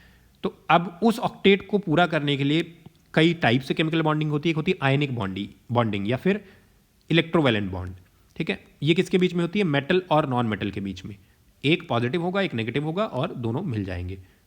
कैसे होता है, transfer of electrons from a metal to a non metal, ठीक है। जैसे कि सोडियम क्लोराइड है NaCl, अब इसमें क्या होता है, सोडियम क्या है Na पॉजिटिव होता है, क्लोरीन क्या है Cl नेगेटिव होता है, दोनों आपस में आ गए तो क्या बना लिया, NaCl बना लिया। एक को इलेक्ट्रॉन की जरूरत थी और एक के पास इलेक्ट्रॉन एक्स्ट्रा था। प्रॉपर्टीज क्या है, ये स्ट्रांग होते हैं इलेक्ट्रोकेमिकल बॉन्ड्स, ठीक है, ionic bonding, strong electrostatic force है, हाई मेल्टिंग बॉइलिंग पॉइंट है, और इलेक्ट्रिसिटी को मोल्टन या एक्वस फॉर्म में कंडक्ट कराते हैं। फिर कोवेलेंट बॉन्डिंग की बात करते हैं, ये दो नॉन मेटल्स के बीच में होता है जहां ट्रांसफर शेयरिंग ऑफ इलेक्ट्रॉन्स होती है, ठीक है, sharing of electrons to achieve stability. इसमें भी सिंगल बॉन्ड होते हैं, जैसे H2Cl2 के बीच में, दोनों एटम्स के बीच में। डबल बॉन्ड होते हैं, 2 पेयर शेयर होते हैं। ट्रिपल बॉन्ड 3 पेयर शेयर होते हैं। जैसे एग्जांपल के तौर पे अगर हाइड्रोजन को हमने मिला दिया तो ये सिंगल बॉन्ड है। अगर हमने ऑक्सीजन और ऑक्सीजन को मिलाया तो यहाँ पे डबल बॉन्ड बनता है। अगर हमने नाइट्रोजन और नाइट्रोजन को मिलाया तो यहाँ ट्रिपल बॉन्ड बनता है, ठीक है, राइट। पुअर कंडक्टर्स होते हैं नॉर्मली, लो मेल्टिंग पॉइंट होती है, बॉइलिंग पॉइंट होता है आयनिक कंपाउंड के मुकाबले, ठीक है। फिर मेटलिक बॉन्डिंग की बात करते हैं, मेटल्स में होता है Cu Fe Al Au Ag, ठीक है। पॉजिटिव मेटल आयन सराउंड करते हैं C of delocalised electrons, ठीक है। इलेक्ट्रिसिटी कंडक्ट होता है, high melting point, high ductility, highly malleable, ठीक है। हीटिंग और इलेक्ट्रिसिटी जो है कंडक्टिविटी काफ़ी हाई होती है, तो इसको मेटलिक बॉन्डिंग बोलते हैं इस तरीके से, ठीक है। क्लियर, तीनों में डिफरेंस क्या है, एक में इलेक्ट्रॉन ट्रांसफर, एक में इलेक्ट्रॉन शेयरिंग और एक में डी लोकलाइज्ड इलेक्ट्रॉन क्लाउड होता है। अब आगे बढ़ते हैं। Next, which of the following alloys contain a non metal as one of its constituent. तो इनमें एलॉयज में क्या क्या होता है पहले तो ये देख लेते हैं, ठीक है। ये जो एलॉयज हैं इनमें क्या क्या होता है, सबसे पहले हम बात करते हैं ब्रास की। ब्रास की अगर हम बात करें तो इसमें कॉपर प्लस जिंक होता है, दोनों मेटल्स हैं। ब्रॉन्ज की बात करें तो कॉपर प्लस लेड टिन होता है, दोनों मेटल्स हैं। अमलगम की बात करें तो यहाँ पे क्या होता है, Hg होता है, मरकरी, ठीक है। स्टील की अगर हम बात करें तो यहाँ पे आयरन प्लस कार्बन होता है, तो इसलिए ये एक नॉन मेटल है, क्या, कार्बन, ठीक है, राइट। चलो आगे बढ़ते हैं। Bronze is an alloy of, बस फिर से वही आ गया, क्या है, कॉपर और Sn, अभी तो देखा था। सो नेक्स्ट हमारे पास क्वेश्चन है, what are the constituents of solder alloy या एलॉय सोल्डर। तो सोल्डर के लिए हमारे पास क्या क्या चीज़ें होती हैं, Pb एंड Sn, यानी कि लेड और टिन, ये दो इंपॉर्टेंट मेटल्स होते हैं जो कि सोल्डर एलॉय में यूज़ होते हैं, ठीक है। इसका इस्तेमाल कहाँ पे होता है, सोल्डरिंग के लिए, जो हम लोग जो इलेक्ट्रॉनिक आइटम्स होते हैं, डिवाइसेस होते हैं, वहाँ उनकी वेल्डिंग करने के लिए एक तरीके से आप ऐसा मान सकते हैं कि इनका इस्तेमाल होता है। राइट, क्लियर है? तो करेक्ट आंसर हो जाएगा पीबी एंड एसएन। ठीक है, चलिए आगे बढ़ते हैं। यहाँ पे कुछ इंपॉर्टेंट एलॉयज भी हैं, है ना, जो कि आपके सामने है। राइट, सो सबसे पहले हमारे पास है ब्रास, हमने डिस्कस कर ही लिया है। कॉपर और जिंक होता है, कहाँ पे यूज़ होता है? म्यूजिकल इंस्ट्रूमेंट्स, डेकोरेटिव आइटम्स में। ब्रॉन्ज की बात करें, कॉपर और टिन है। स्टैच्यूज, मेडल्स, कॉइन्स, इनमें यूज़ होता है। ठीक है, देन उसके बाद पीतल और तांबा। स्टील की बात करें, आयरन, कार्बन मेनली होता है, इसके अलावा निकल भी होता है। ठीक है, थोड़ा बहुत मात्रा में क्रोमियम। कंस्ट्रक्शन, टूल्स और मशीनरी में इसका इस्तेमाल होता है। स्टेनलेस स्टील की बात करें, यहाँ पे इनफैक्ट आयरन, कार्बन, क्रोमियम और निकल होता है। ठीक है, स्टेनलेस स्टील में इसका इस्तेमाल किचन यूटेंसिल्स, सर्जिकल इंस्ट्रूमेंट्स और बिल्डिंग्स में एसएस का इस्तेमाल होता है। राइट, ड्यूरालुमिन की बात करें, एल्यूमिनियम और कॉपर है, प्लस मैग्नीशियम और मैंगनीज है। एयरक्राफ्ट, ऑटोमोबाइल पार्ट्स में यूज़ होता है, क्योंकि एल्यूमिनियम का जो वेट है वो थोड़ा सा कम होता है, लाइटर इन वेट होता है। राइट, क्लियर है? नेक्स्ट हमारे पास क्या है? नेक्स्ट वन हमारे पास है सोल्डर, लेड और टिन, इलेक्ट्रॉनिक्स और प्लम्बिंग में इस्तेमाल होता है। नाइक्रोम की बात करें, निकल, क्रोमियम, आयरन, नाइक्रोम। ठीक है, हीटिंग एलिमेंट्स, इलेक्ट्रिकल अप्लाइंसेस में जो आपके आयरन होते हैं या फिर जो हीटर्स होते हैं उनमें इस्तेमाल होता है नाइक्रोम का। राइट, चलिए नेक्स्ट मैग्नेलियम इनफैक्ट, एल्यूमिनियम और मैग्नीशियम एयरक्राफ्ट और साइंटिफिक इंस्ट्रूमेंट्स में। गन मेटल की बात करें, कॉपर, टिन और जिंक होता है। गियर्स, वॉल्व्स और स्टैच्यूज में इस्तेमाल होता है इसका। राइट, एल्निको की बात करें, aluminium, nickel, cobalt, L for aluminium, NI for nickel and CO for cobalt. साथ में आयरन भी होता है, परमानेंट मैग्नेट्स बनाने के लिए इस्तेमाल है। टाइप मेटल की बात करें, लेड और टिन है, प्लस एंटीमनी है, प्रिंटिंग प्रेस में इस्तेमाल होता है। प्योटर की बात करें, टिन, कॉपर और एंटीमनी है। राइट, डेकोरेटिव आइटम्स को बनाने में इसका इस्तेमाल है। बैबेट मेटल, अगेन वेरी इंपॉर्टेंट, सवाल आ सकता है इससे। टिन और कॉपर, साथ में एंटीमनी, बियरिंग्स बनाने में जो ऑटोमोबाइल पार्ट्स है इसमें इस्तेमाल होता है। टाइटेनियम एलॉय की बात करें, टाइटेनियम, एल्यूमिनियम, वेनेडियम, एरोस्पेस और मेडिकल इम्प्लांट्स में इसका इस्तेमाल होता है। राइट, चलिए आगे बढ़ते हैं। Which of the following elements is a non metal but is lustrous? Non metal है बट शाइनी है, लस्टरस है। लस्टर का मतलब क्या होता है? शाइन। तो ऐसा कौन है? आयोडीन है सर। राइट, चलिए next.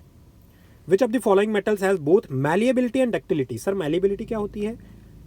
Can be turned into sheets, can be turned into sheets. Ductility can be drawn into wires. ठीक है, तो डक्टाइल और मैलिएबल, तो ये ऐसा कौन सा मेटल है जो दोनों प्रॉपर्टी शो करता है? सोडियम डक्टाइल नहीं है, मैलिएबल नहीं है। एयू, गोल्ड जो है, गोल्ड को आप देखोगे, आप उसको पतले वायर में भी खींच सकते हो और शीट में भी बना सकते हो, तो इसका करेक्ट आंसर हो जाएगा एयू, यानी कि गोल्ड। सर गोल्ड का फॉर्मूला एयू क्यों है? क्योंकि लैटिन में इसको ऑरम बोलते हैं।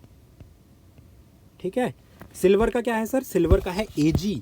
एजी का मतलब क्या होता है? सिल्वर। क्यों बोलते हैं एजी? क्योंकि ये अर्जेंटम होता है। ठीक है, चलिए आगे बढ़ते हैं। Scattering of alpha particles bye thin gold foil suggest the presence of. Alpha particle scattering, alpha particle scattering में क्या होता है? ऐसे एक गोल्ड फॉइल होती है सर, ठीक है, यहाँ से अल्फा पार्टिकल्स जब आते हैं तो अब यहाँ पे क्या होता है कि आप देखोगे, इसका मतलब यह है कि there is a positively charge nucleus at the centre of the atom. Centre of the atom में there is a positively charge nucleus, जो कि डेंस वाला पार्ट होता है। ठीक है, तो this is basically the scattering of alpha particles. फिर मेटल्स और नॉन मेटल्स प्रॉपर्टीज की अगर हम बात करें, सबसे पहले अपीयरेंस। मेटल्स नॉर्मली क्या होते हैं? लस्ट्रस, शाइनी होते हैं। नॉन मेटल्स डल होते हैं, एक्सेप्ट आयोडीन। अभी अभी हमने देखा था आयोडीन कैसा है? शाइनी है। ठीक है, कंडक्टिविटी की अगर हम बात करते हैं तो good conductors of heat and electricity है मेटल्स, जबकि नॉन मेटल्स पुअर कंडक्टर है। लेकिन यहाँ पे भी एक्सेप्शन है, normally non metals poor conductor होते हैं एक्सेप्ट ग्रेफाइट। मैलिबिलिटी की बात करें, शीट्स में इसको हम बीट कर सकते हैं, गोल्ड, सिल्वर एग्जाम्पल है। ये ब्रिटल होते हैं, टूट जाते हैं, जैसे आप इन पे कुछ हथौड़ा कुछ भी मारोगे टूट जाएंगे। डक्टिलिटी, नॉन मेटल्स की बात हो रही है। डक्टिलिटी की बात करें, वायर में इसको आप ड्रॉ कर सकते हैं, कॉपर, एल्यूमिनियम, गोल्ड, सिल्वर सारे हैं। ये नॉन डक्टाइल होते हैं, इजिली ब्रेक हो जाते हैं, ज़्यादा फोर्स लगाओगे ब्रेक हो जाएंगे। सोनोरस का मतलब होता है कि जब इनको आप हिट करोगे किसी भी दूसरे ऑब्जेक्ट से तो इनमें एक साउंड प्रोड्यूस होगा, राइट, रिंगिंग साउंड, जो कि मेटल्स में होता है, नॉन मेटल्स में नहीं होता है। State eight room temperature normally solid होते हैं, मरकरी को छोड़ करके लिक्विड होता है। ब्रोमीन भी एक एलिमेंट है जो कि लिक्विड होता है, याद रखना। मोस्टली गैसेस होते हैं नॉन मेटल्स, या फिर सॉलिड होते हैं, एक्सेप्ट ब्रोमीन जो कि लिक्विड होता है। इलेक्ट्रोनेगेटिविटी की बात करें तो ये हाईली इलेक्ट्रोनेगेटिव होते हैं, इलेक्ट्रॉन्स को ईजिली लूज कर देते हैं, जबकि यहाँ पे नॉन मेटल्स दे गेन और शेयर इलेक्ट्रॉन्स, ठीक है। सॉरी, मेटल्स लो इलेक्ट्रोनेगेटिव होते हैं क्योंकि ये मेटल इलेक्ट्रॉन को लूज करते हैं इजीली, और ये नॉन मेटल्स हाईली इलेक्ट्रोनेगेटिव होते हैं। आप देखो क्लोरीन नेगेटिव, O2 नेगेटिव, ठीक है। इसके अलावा आप देखो फ्लोरीन नेगेटिव, है ना, आयोडीन नेगेटिव, जबकि यहाँ पे आप देखो Zn+2, Fe+2, Cu+2, Na+, Mg+2, ये सब इलेक्ट्रोपॉजिटिव होते हैं। मेल्टिंग और बॉइलिंग पॉइंट की अगर हम बात करते हैं सर, तो ये क्या होता है, क्योंकि यहाँ पे आयनिक बॉन्ड्स होते हैं, हाई होती है इनकी, सॉरी मतलब स्ट्रॉन्ग बॉन्ड्स होते हैं, तो हाई होती है क्या, मेल्टिंग और बॉइलिंग पॉइंट एक्सेप्ट मरकरी, और यहाँ पे लो होता है मेल्टिंग और boiling point accept diamond. Diamond is the hardest known substance and hence it is having very high melting and boiling points. फिर कोरोजन की बात करते हैं, ये एक फिनोमिना है जो कि हमें मेटल्स में देखने को मिलता है, ठीक है। तो ये क्या है, slow destruction of metals due two reactions with air, moisture या फिर केमिकल्स, धीरे धीरे करके उसका जो सेल्फ डिस्ट्रक्शन होता है उसको हम कोरोजन बोलते हैं। जैसे कि रस्टिंग ऑफ आयरन है, ठीक है, तो Fe क्या करता है, ये रिएक्ट करता है O2 से और H2O से, और एक कंपाउंड बनाता है Fe2O3.XH2O। X जो है वो वेरिएबल है, इसको हम रस्ट बोलते हैं, और ये रस्ट धीरे धीरे करके आयरन को खत्म कर देता है। कॉपर टार्निशिंग की बात करें तो कॉपर रिएक्ट करता है CO2 के साथ, ठीक है, कॉपर रिएक्ट करता है CO2 के साथ और मॉइस्चर के साथ, ग्रीन कंपाउंड बनाता है जो कि CuCO3.CuOH है। सिल्वर टार्निशिंग की अगर हम बात करते हैं तो ये भी रिएक्ट कर जाता है सल्फर कंपाउंड के साथ और ब्लैक Ag2S बनाता है, ठीक है, silver sulphide which is nothing but black in colour, right. कैसे हम कोरोजन से प्रिवेंट करते हैं, पेंटिंग और ग्रीजिंग होता है, ठीक है। इससे क्या होता है, एयर और मॉइस्चर डायरेक्टली मेटल तक नहीं पहुंच पाता। आप जितने भी आयरन के स्ट्रक्चर देखोगे उसमें पेंट होता है, ठीक है। फिर गैल्वनाइजेशन की हम बात करते हैं, जिंक से कोट करते हैं, ठीक है, जैसे गैल्वनाइज्ड आयरन पाइप्स होती है, इवन हमारे घरों में जो यूटेंसिल्स होते हैं स्टेनलेस स्टील के, उनमें भी कई बार गैल्वनाइजेशन किया जाता है। इलेक्ट्रोप्लेटिंग होती है, नॉन कोरोसिव मेटल की प्लेटिंग हम कर देते हैं ताकि वो कोरोड ना हो। नॉन कोरोसिव मेटल का मतलब ये हुआ कि एक ऐसा मेटल जो कि नॉर्मली एयर और मॉइस्चर के साथ रिएक्ट नहीं करता है सर।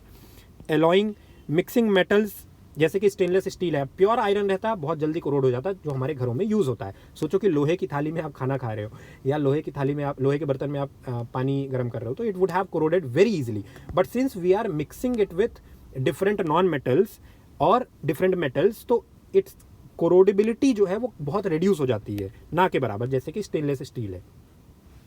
एनोडाइजिंग, इससे क्या करते हैं, thickening oxide layer on aluminium. तो एल्यूमिनियम के ऊपर ऑक्साइड लेयर हम लगा देते हैं ताकि पहले वो लेयर जो है वो कोरोड हो, बाद में मेटल कोरोड हो, तब तक हमारे पास टाइम होता है उसको सेव करने का, ठीक है। तो ये कोरोजन के प्रिवेंशन है। रैंसिडिटी क्या होती है, ये सर एक फिनोमिना है वेयर स्पॉइलेज ऑफ फैट्स या oils due to oxidation leading to bad taste and smell, ठीक है। तो जो ऑयली खाना होता है या फैटी खाना होता है उसका स्पॉइल हो जाना, क्यों, ऑक्सीडेशन की वजह से, जिससे कि उसका टेस्ट भी खराब हो जाता है और स्मेल भी खराब हो जाती है। कितने टाइप की होती है सर, ऑक्सीडेटिव रैंसिडिटी, यहाँ पे क्या होता है, reaction of fats with oxygen. Hydrolytic rancidity में क्या होता है sir, break down of fats by water. Microbial rancidity की बात करें सर, यहाँ क्या होता है, fats broken down by microbes, ठीक है। चलिए आगे बढ़ते हैं हम लोग। प्रिवेंशन कैसे करते हैं रैंसिडिटी का, सबसे पहले एडिंग एंटीऑक्सीडेंट्स जैसे कि विटामिन सी, BHA, BHT, ठीक है। फिर रेफ्रिजरेशन करने से, इससे क्या होता है, ऑक्सीडेशन स्लो डाउन हो, जैसे हमारी सब्जियां होती हैं, फ्रूट्स होते हैं, इनको हम फ्रिज में रखते हैं एयर टाइट कंटेनर्स में, इससे भी ऑक्सीजन वहाँ पे नहीं जाता। आप देखोगे घर में जो हमारी मदर्स होती हैं, वो जब भी कुछ खाने का ऐसा आइटम बनाती हैं जो कि ख़राब होने के चांसेस रहते हैं, उनको एयर टाइट कंटेनर्स में हम लोग रखते हैं ताकि वहाँ ऑक्सीजन मिनिमम जाए। Vacuum packing, again oxygen completely remove हो जाता है। जो आपके चिप्स वगैरह आते हैं, इनमें या तो नाइट्रोजन होती है या तो कई जगह पे वैक्यूम पैकिंग भी होती है कि वहाँ से पूरा ऑक्सीजन हटा दिया फिर पैक कर दिया, वो ख़राब नहीं होगा यूजिंग नाइट्रोजन गैस, ठीक है, राइट। चलिए next, which of the following acid issued by Goldsmith for cleaning of gold and silver articles. Gold और सिल्वर के जो आर्टिकल्स हैं उनको क्लीन करने के लिए किसका इस्तेमाल होता है? तो उनको क्लीन करने के लिए सर हमारे पास इस्तेमाल होता है नाइट्रिक एसिड का, ठीक है, क्लियर है। तो we use nitric acid. Next, bee sting leaves an acid which causes pain and irritation, the acid released is, ऊपर मैंने आपको बताया था वो एसिड होती है क्या? मिथेनॉइक एसिड, ठीक है, मिथेनॉइक एसिड। टार्टरिक एसिड टेमरिंड में होती है, सिट्रिक एसिड लेमन में होती है, ठीक है, एस्कॉर्बिक एसिड ऑरेंज में होती है, ऑक्सैलिक एसिड टोमेटो। तो ये है among the following which is not the correct method for keeping the curd. Curd को हमें कैसे नहीं रखना चाहिए? स्टेनलेस स्टील वेसल में रख सकते हैं, प्लास्टिक वेसल में भी रख सकते हैं, ग्लास में भी, कॉपर वेसल में हम नहीं रख सकते, अदरवाइज वो क्या हो जाता है? ख़राब हो जाता है, वो रिएक्ट कर जाता है, ठीक है। Toothpaste prevents tooth decay by, कैसे टूथपेस्ट आपके टूथ डिके को प्रिवेंट करता है? पहला, एक्सेस एसिडिटी को न्यूट्रलाइज करता है, yes this is the correct answer. Emulsification no, action of fluoride no, making coat of calcium over no, ठीक है, करेक्ट आंसर इज क्योंकि हमारी माउथ के अंदर एसिडिटी होती है, उसको न्यूट्रलाइज करके, ये बेसिक इन नेचर होता है basically toothpaste, basic in nature. Next, what is the action of litmus on ethanol? Ethanol के ऊपर लिटमस का क्या एक्शन होता है? तो ये बेसिकली न्यूट्रल होता है, इथेनॉल के टूवर्ड्स ये न्यूट्रल होता है, कोई भी चेंज नहीं होता है। नॉर्मली क्या होता है, अगर ब्लू लिटमस है तो वो रेड में कन्वर्ट हो जाता है if the substance is an acid, अगर रेड लिटमस है तो ब्लू में कन्वर्ट हो जाएगा if the substance is a base, ठीक है, लेकिन यहाँ पे कोई भी चेंज नहीं होगा। Next, the pH value of milk of magnesia, ये प्योर मिल्क, ये अपना रेगुलर मिल्क नहीं है, ठीक है, मिल्क ऑफ मैग्नीशिया है, ये बेसिक सब्सटेंस होता है, इसका पीएच लगभग 10 साढ़े 10 से के आसपास होता है, ठीक है। Which of the following acids is predominantly found in tomatoes, tomatoes में कौन सा एसिड होता है? अभी बताया था सर, ऑक्सैलिक एसिड, राइट। अच्छा, अब कुछ और इंपॉर्टेंट एसिड्स होती हैं, जैसे विनेगर है, विनेगर में कौन सा होता है? एसिटिक एसिड होती है, याद रखेंगे सर, ठीक है। लेमन की जब हम बात करते हैं यहाँ पे सिट्रिक एसिड होती है, राइट। टेमरिंड की हम बात करते हैं टार्टरिक होती है, राइट। टोमेटो की हम बात करते हैं ऑक्सैलिक होती है, ये सब इंपॉर्टेंट है, कुछ भी पूछ सकता है। कर्ड की जब हम बात करते हैं ये तो बहुत आसानी से याद रहता है, लैक्टिक एसिड होती है, राइट। उसके बाद नेक्स्ट आपके पास एंट स्टिंग की अगर हम बात करते हैं तो यहाँ पे मिथेनॉइक होती है, थोड़ी देर पहले क्वेश्चन भी आया था, ठीक है। नेटल स्टिंग की बात करते हैं, यहाँ पे भी मिथेनॉइक होती है, एक तरीके का प्लांट होता है जिसको टच कर दो आप तो बहुत दर्द होता है, ठीक है। ऑरेंज की बात करें यहाँ पे एस्कॉर्बिक होती है। तो ये कुछ इंपॉर्टेंट एसिड्स हैं, ठीक है, क्लियर? क्लियर है सर, एक क्वेश्चन यहाँ से पक्का आएगा। Next, which of the following statements regarding acids is not correct? Hydrochloric acid is present in the gastric juice secreted by stomach, बिल्कुल सही है सर, हाइड्रोक्लोरिक एसिड प्रेजेंट होता है बहुत डाइल्यूट फॉर्म में, बहुत लो फॉर्म में। Acetic acid is the main constituent of vinegar, बिल्कुल सर, ये भी प्रेजेंट होता है।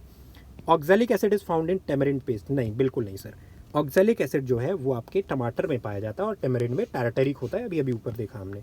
तो ये यहाँ पे आपका ऑप्शन नंबर सी इनकरेक्ट है। Lemon and orange juices contain citric and ascorbic respectively, बिल्कुल सही है। Which of the following acids is secreted by leaves of nettle that causes painful stings, अभी अभी बताया था सर, मिथेनॉइक एसिड, ठीक है, कोई यहाँ पे दिक्कत वाली बात ही नहीं है। Which of the following is the correct order of pH for given substances, pH का करेक्ट ऑर्डर ये थोड़ा सा इंपॉर्टेंट है, यहाँ पे आपको थोड़ा सा समझना पड़ेगा, राइट। तो सबसे पहले हम बात करते हैं किसका सबसे लोएस्ट होता है और किसका सबसे हाईएस्ट होता है, राइट। तो अगर आप पीएच स्केल देखते हैं और यहाँ पे आप देखते हैं this is pH 0 and this is pH 14, right. तो कुछ इंपॉर्टेंट सब्सटेंसेस मैं आपको बता देता हूँ, जैसे कि HCl है या फिर बैटरी एसिड है, HCl या फिर बैटरी एसिड, इसका होता है लगभग 0.5 से लेकर के 1 तक इन जनरल, ठीक है। लेमन जूस की अगर हम बात करें अराउंड 2 होता है, नॉट एग्जैक्टली, ये सब नंबर एग्जैक्ट नहीं है, ठीक है। टोमेटो की अगर हम बात करें अराउंड 3.5 होता है लगभग। कॉफ़ी की अगर हम बात करते हैं तो ये लगभग 5 होता है, 5 से 5.5। यूरिन की अगर हम बात करते हैं या फिर सलाइवा की बात करते हैं, अगर आपसे ये पूछा जाता है कि यूरिन एसिडिक है या बेसिक, तो it is acidic, it is around 6.3 to 6.6, 6.3 से लेकर 6.6 के बीच में होता है, राइट। अगर हम यहाँ पे डिस्टिल्ड वाटर की बात करें, डिस्टिल्ड वाटर ये होता है अराउंड 7, अराउंड क्या एग्जैक्टली 7। फिर स्टमक एसिड की अगर हम बात करते हैं वो यहीं कहीं आ जाएगा। स्टमक एसिड होता है लगभग सर 1.5 से लेके 3.5 के बीच में, ठीक है। मिल्क की बात करें, मिल्क होता है 6.7 से लेकर के 6.9 के बीच में, राइट। वाटर मैंने आपको बता दिया। हाँ, ह्यूमन ब्लड स्लाइटली बेसिक होता है, स्लाइटली बेसिक ये होता है लगभग 7.35 से लेकर के 7.4 के बीच में, ठीक है, 7.4 के आसपास, राइट। फिर उसके बाद आप यहाँ पे देखोगे ड्रेन क्लीनर, ये कितना है लगभग 14, राइट। ब्लीच की अगर हम बात करते हैं लगभग 13.5, हाईली बेसिक, ठीक है। अमोनिया की अगर हम बात करते हैं it is also very much basic and it's basicity is around 10.5 to 11, ठीक है। बेकिंग सोडा की अगर हम बात करें ये भी बेसिक है, ठीक है, इट इज़ अराउंड 9.5। तो ये कुछ इंपॉर्टेंट सब्सटेंसेस हैं जिनके यहाँ पे आपको पीएच दिया। अब अगर मुझसे पूछा जाए कि इसमें से क्या सही है, राइट, तो अब आप देखो यहाँ पे क्या ऑप्शन सही आ रहा है। सबसे ज़्यादा और सबसे कम में कौन कौन है। मिल्क ऑफ मैग्नीशिया जो है वो लगभग 10 के आसपास होता है, ठीक है। Milk of magnesia around 10.5, 10 to 10.5, ठीक है। अब यहाँ से अगर हम देखते हैं तो सबसे ज़्यादा तो हमारे पास नंबर 1 पे मिल्क ऑफ मैग्नीशिया आना चाहिए, ठीक है। ब्लड का अगर हम देखें तो 7.5 के आसपास है, ठीक है, ब्लड का 7.5, तो यहाँ पे इसका आप 10.5 लेके चलो, ब्लड का आप 7.5 ले लो, ठीक है। उसके बाद लेमन जूस का अगर आप देखो तो लगभग 2 है, कॉफ़ी का आप देखो तो 5 है, तो पहला ऑप्शन तो ऐसे ही गलत हो गया, कॉफ़ी सबसे कम नहीं होगा, ठीक है। सबसे कम में क्या आना चाहिए, लेमन जूस आना चाहिए, तो ये भी ऑप्शन गलत है मिल्क ऑफ मैग्नीशिया वाला, और सबसे ज़्यादा मिल्क ऑफ मैग्नीशिया होना चाहिए। अब बीच में देखो ब्लड है कि कॉफ़ी, तो बस आपका आंसर आ जाएगा। ब्लड और कॉफ़ी में कम किसका है, ज़्यादा किसका है। Coffee is acidic, blood is basic, इसका मतलब सबसे कम लेमन जूस, उसके बाद कॉफ़ी है, नेक्स्ट डी ऑप्शन सही होगा इसका। सबसे कम lemon juice, then coffee, then blood and then milk of magnesia, ये 2.5। देन कॉफ़ी की अगर हम बात करें तो लगभग 5, ब्लड की अगर हम बात करते हैं तो लगभग 7.4 and milk of magnesia around 10.5, ठीक है। तो इस तरीके से आप कैलकुलेट करोगे। Next question, which of the following gases dissolves in water to give acidic solution. Acidic solution क्या किससे मिलता है सर, वाटर के साथ ऑक्सीजन, नाइट्रोजन, हाइड्रोजन, इन तीनों को डिजॉल्व होने से कोई भी एसिड नहीं मिलता है। कार्बन डाइऑक्साइड अगर डिजॉल्व होती है तो आपको क्या मिलेगा, H2 प्लस CO2 मिला दिया तो H2CO3, बैलेंस नहीं है, बैलेंस आपको करना पड़ेगा। Next, which of the following, अच्छा ये क्या है सर, H2CO3 कार्बोनिक एसिड, ठीक है, कार्बोनिक एसिड। ये आपके जो कोल्ड ड्रिंक्स होते हैं, जो सॉफ्ट ड्रिंक्स होते हैं, वहां पे भी आपको देखने को मिलती है, ठीक है। चलो, विच of the following is not an example of oxidation reaction. Oxidation reaction का मतलब क्या हुआ, ऑक्सीजन का एडिशन, ठीक है, या फिर हाइड्रोजन का रिडक्शन, ठीक है, या फिर positive change in oxidation number. तो the taste of butter changes if left for a long period of time, क्या ये ऑक्सीडेशन है, बिल्कुल है सर, ठीक है, राइट, ऑक्सीडेशन हो जाता है।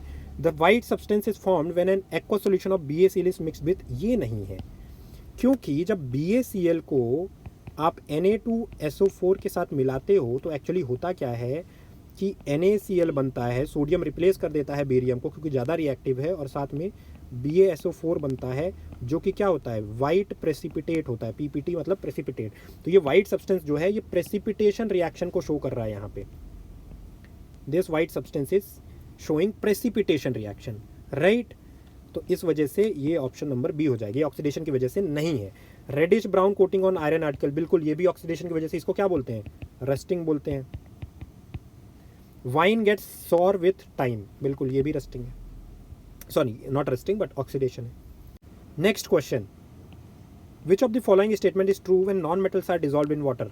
याद करो, नॉन मेटल्स और वाटर जब डिसॉल्व होते हैं तो क्या होता है, एसिडिक ऑक्साइड बनाते हैं, और मेटल्स और वाटर के साथ में जब मिक्सचर होता है, metal plus water basic oxide, non metal plus water acidic oxide. इसको याद रखेंगे, ठीक है, इसको याद रखेंगे, ठीक है, right. Which of the following is the colour of hydrogen gas. Hydrogen gas कौन से कलर की होती है सर, कभी देखी है, कलरलेस होती है, राइट। चलिए, most carbon compounds, which of the following statement is not correct, क्या सही नहीं है। Most carbon compounds are good conductors of electricity, बिल्कुल गलत, बिल्कुल गलत। कार्बन कंपाउंड्स इलेक्ट्रिसिटी के गुड कंडक्टर नहीं होते हैं, ग्रेफाइट को छोड़ करके, क्योंकि यहाँ पे फ्री इलेक्ट्रॉन्स नहीं होते हैं। कार्बन का स्ट्रक्चर कुछ इस तरीके से होता है कि इसमें फ्री इलेक्ट्रॉन्स नहीं होते, कोवलेंट बॉन्ड्स होते हैं, इसलिए बैड कंडक्टर ऑफ इलेक्ट्रिसिटी है। Bonding in organic compound is covalent, बिल्कुल सही है। Graphite is used as lubricant, बिल्कुल सही है। Diamond is an allotrope of carbon, ये भी सही है। डायमंड के साथ और कौन कौन है, ग्रेफाइट है, बकमिंस्टर फ्यूलरीन है, ठीक है। Acid bases and salts, right.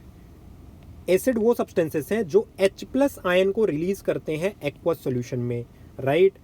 और क्या प्रॉपर्टीज हैं एसिड की, सार इन टेस्ट, ब्लू लिटमस को रेड में कन्वर्ट करते हैं, मेटल्स के साथ रिएक्ट करके H2 गैस रिलीज करते हैं, और इलेक्ट्रिसिटी को बहुत आसानी से कंडक्ट करते हैं सॉल्यूशन में। जैसे कि एग्जांपल के तौर पे स्ट्रॉन्ग एसिड्स में है HCl, H2SO4, HNO3, nitric acid, sulphuric acid और हाइड्रोक्लोरिक एसिड। वीक एसिड में जितने भी कार्बन बेस्ड एसिड्स हैं, CH3COOH, H2CO3, कार्बोनिक और एसिटिक एसिड, ये वीक एसिड्स होते हैं। फिर बेसिस की अगर हम बात करते हैं सर, ये वो सब्सटेंस है जो OH- आयन को रिलीज करते हैं, यानी कि हाइड्रोक्साइड आयन को रिलीज करेंगे सॉल्यूशन में। प्रॉपर्टीज क्या हैं, bitter in taste, slippery in touch, red litmus को ब्लू में कन्वर्ट करते हैं, और एसिड के साथ रिएक्ट करते हैं सॉल्ट और वाटर बनाने के लिए, जिसको न्यूट्रलाइजेशन रिएक्शन बोलते हैं। और ये इक्वली ट्रू है एसिड के लिए भी, ठीक है। एसिड भी तो रिएक्ट करेगा बेस के साथ, दोनों तो आपस में एक दूसरे के कॉम्प्लीमेंट्री हैं in order, in case of neutralisation reaction. अब स्ट्रॉन्ग बेसिस की अगर हम बात करते हैं सर, तो इसमें NaOH है, सोडियम हाइड्रोक्साइड, KOH है, पोटेशियम हाइड्रोक्साइड, और COH वोल्टाइस है, कैल्शियम हाइड्रोक्साइड। वीक बेसिस की बात करते हैं तो NH4OH है, अमोनियम हाइड्रोक्साइड, MgOH वोल्टाइस है, मैग्नीशियम हाइड्रो ऑक्साइड। सॉल्ट्स क्या होते हैं, जब सब एसिड और बेस एक साथ मिलते हैं ना, तो ये क्या करते हैं, सॉल्ट्स का फॉर्मेशन करते हैं, ठीक है। एसिड जब रिएक्ट करता है बेस के साथ, इसको न्यूट्रलाइजेशन रिएक्शन बोलते हैं, ठीक है। जनरल रिएक्शन क्या होता है, एसिड प्लस बेस, जब इसको हम मिलाएंगे तो ये क्या बना के देगा हमें, सॉल्ट प्लस वाटर, ठीक है, क्लियर। अब एग्जाम्पल के तौर पे NaCl है, common salt, sodium chloride, KNO3 है, पोटेशियम नाइट्रेट, फर्टिलाइजर की यूज़ होता है, CaCO3 कैल्शियम कार्बोनेट सीमेंट में यूज़ होता है, right. So these are different salts, ठीक है। फिर कुछ केमिकल रिएक्शन सॉल्ट से रिलेटेड, एसिड और मेटल की रिएक्शंस की अगर हम बात करें, एसिड और मेटल मिल करके क्या बनाते हैं, सॉल्ट प्लस हाइड्रोजन गैस। जैसे कि यहाँ पे एग्जांपल है जिंक और 2HCl, ZnCl2 plus H2। Neutralisation reaction होता है इनके बीच में, ठीक है। एसिड प्लस बेस क्या बनाते हैं, salt plus water, HCl plus NaOH है, एक एसिड है HCl, बेस है NaOH, दोनों मिल गए NaCl, एक सॉल्ट, और H2O वाटर। एसिड और कार्बोनेट की अगर हम बात करते हैं सर, तो यहाँ पे क्या बनता है, एसिड और कार्बोनेट मिलके सॉल्ट प्लस वाटर बनाते हैं, प्लस कार्बन डाइऑक्साइड बनाते हैं। एडिशनल कंपोनेंट यहाँ पे कार्बन डाइऑक्साइड आ गया। CaCO3, 2HCl, carbonate plus HCl, salt, water और CO2। फिर pH इंडिकेटर्स, और pH क्या होता है, pH क्या है, hydrogen ion concentration, hydrogen ion concentration, कितना हाइड्रोजन आयन है, ज़्यादा है तो उस हिसाब से पीएच होगी, कम है तो उस हिसाब से पीएच होगी, ठीक है। अब कुछ नेचुरल इंडिकेटर्स होते हैं पीएच के, जैसे कि टर्मरिक, हल्दी, अगर एसिड डाल दिया आपने हल्दी में तो येलो कन्वर्ट हो जाता है और रेडिश ब्राउन होता है बेस के केस में। जैसे कि साबुन जो होता है वो बेस होता है, अगर आपके कपड़े में हल्दी लग गई है, उसके ऊपर आपने साबुन डाल दिया, साबुन से साफ कर दिया, तो वो कैसा हो जाएगा, रेडिश ब्राउन, ठीक है। चाइना रोज, हिबिस्कस की बात करें, एसिड में पिंक कन्वर्ट होता है और बेस में ग्रीन कलर हो जाता है। रेड कैबेज की बात करें, न्यूट्रल केस में पर्पल, एसिड में रेड और ग्रीन या ब्लू होता है बेस में, ठीक है। तो ये यहाँ पे 3 आपके पास नेचुरल इंडिकेटर हैं, ठीक है। फिर लिटमस पेपर की बात करें, एसिडिक सॉल्यूशन को रेड और बेसिक को ब्लू कन्वर्ट करता है। मिथाइल ऑरेंज अगेन इंडिकेटर है, एसिडिक को रेड और बेसिक को येलो। फिनोप्थिलीन की बात करें, एसिडिक में कलरलेस और बेसिक में पिंक। यूनिवर्सल इंडिकेटर की बात करें, एसिड में रेड, ऑरेंज या येलो होता है नॉर्मली पीएच 0 से 6 और ब्लू या पर्पल होता है पीएच 8 से 14 के बीच में बेसिक के लिए, ठीक है। तो एसिड सॉल्यूशन 1 से 7 या 0 से 7 आप बोल सकते हो, और ये 7 से 14, ठीक है। तो जाहिर सी बात है, अगर 0 है तो हाईली एसिडिक है, 14 है तो हाईली बेसिक है, और जैसे जैसे आप 0 से 7 की तरफ जाएंगे तो एसिडिटी कम हो जाती है, 14 से 7 की तरफ आएंगे तो बेसिसिटी कम हो जाती है। पीएच स्केल, जैसे मैंने आपको बताया कि ये एक स्केल है जो कि मेजर करती है एसिडिटी या बेसिसिटी, ठीक है। रेंज है 0 से लेकर 14 तक, ठीक है। 7 से कम है पीएच तो एसिडिक है, मोर H+ आयन कंसंट्रेशन है। 7 है तो न्यूट्रल है, जैसे प्योर वाटर, डिस्टिल्ड, और 7 से ज़्यादा है तो बेसिक है, ठीक है। जो आपके घरों में टैप वाटर आता है वो स्लाइटली एसिडिक होता है, टैप वाटर जो है वो स्लाइटली एसिडिक होता है, यानी कि इसका जो पीएच है वो लेस देन 7 होगा, थोड़ा सा कम होगा 7 से, 6.9, 6.8 इस तरीके से। प्योर डिस्टिल्ड वाटर का 7 होता है, ठीक है। उसके बाद हम बात करते हैं ह्यूमन ब्लड के बारे में, 7.35 से 7.45 स्लाइटली बेसिक। स्टमक एसिड 1.5 से 3.5 स्ट्रांगली एसिडिक। सॉइल के पीएच, ये भी इंपॉर्टेंट है, प्लांट ग्रोथ को अफेक्ट करता है, नॉर्मली हम 6 से 7 के बीच में रखना चाहते हैं। एसिड रेन पीएच 5.6 से कम होती है, ठीक है। बैटरी एसिडिक एसिड 0 होती है। गैस्ट्रिक जूस बताया अभी आपको, lemon juice, vinegar, orange juice, ठीक है। Drain cleaner strongly basic. Sea water, baking soda, milk of magnesia, ammonium solution, bleach, इनके सबके पीएच हैं यहाँ पे। Next question, which among the following statement is not correct with respect to allotropes of carbon? Graphite is a good conductor of electricity, बिल्कुल सही है sir. Graphite जो है वो बहुत अच्छा कंडक्टर है इलेक्ट्रिसिटी का, राइट, ये सही है। Diamond is the hardest substance known, बिल्कुल सही है सर, ये भी सही है, इसमें भी कोई गलत नहीं है। नेक्स्ट सर क्या है, fullerene is one of the allotropes of carbon, ये भी सही है, अभी मैंने आपको बताया था, Buckminster fullerene. Next to diamond graphite is the second hardest known substance, बिल्कुल गलत, डायमंड बहुत हार्ड है और ग्रेफाइट बेचारा सॉफ्ट सा है, ठीक है। तो ऑप्शन नंबर डी आ जाएगा। Which of the following statement is not correct with respect to allotropes of carbon, ये तो सेम क्वेश्चन है, D option. Which of the following carbon allotropes is good conductor of electricity, good conductor कौन है, क्या diamond है, नहीं है, बिल्कुल नहीं है। फ्री इलेक्ट्रॉन है ही नहीं, ग्रेफाइट है, बिल्कुल है। फ्यूलोरीन भी नहीं है, ऑप्शन नंबर सी, 2 ओनली।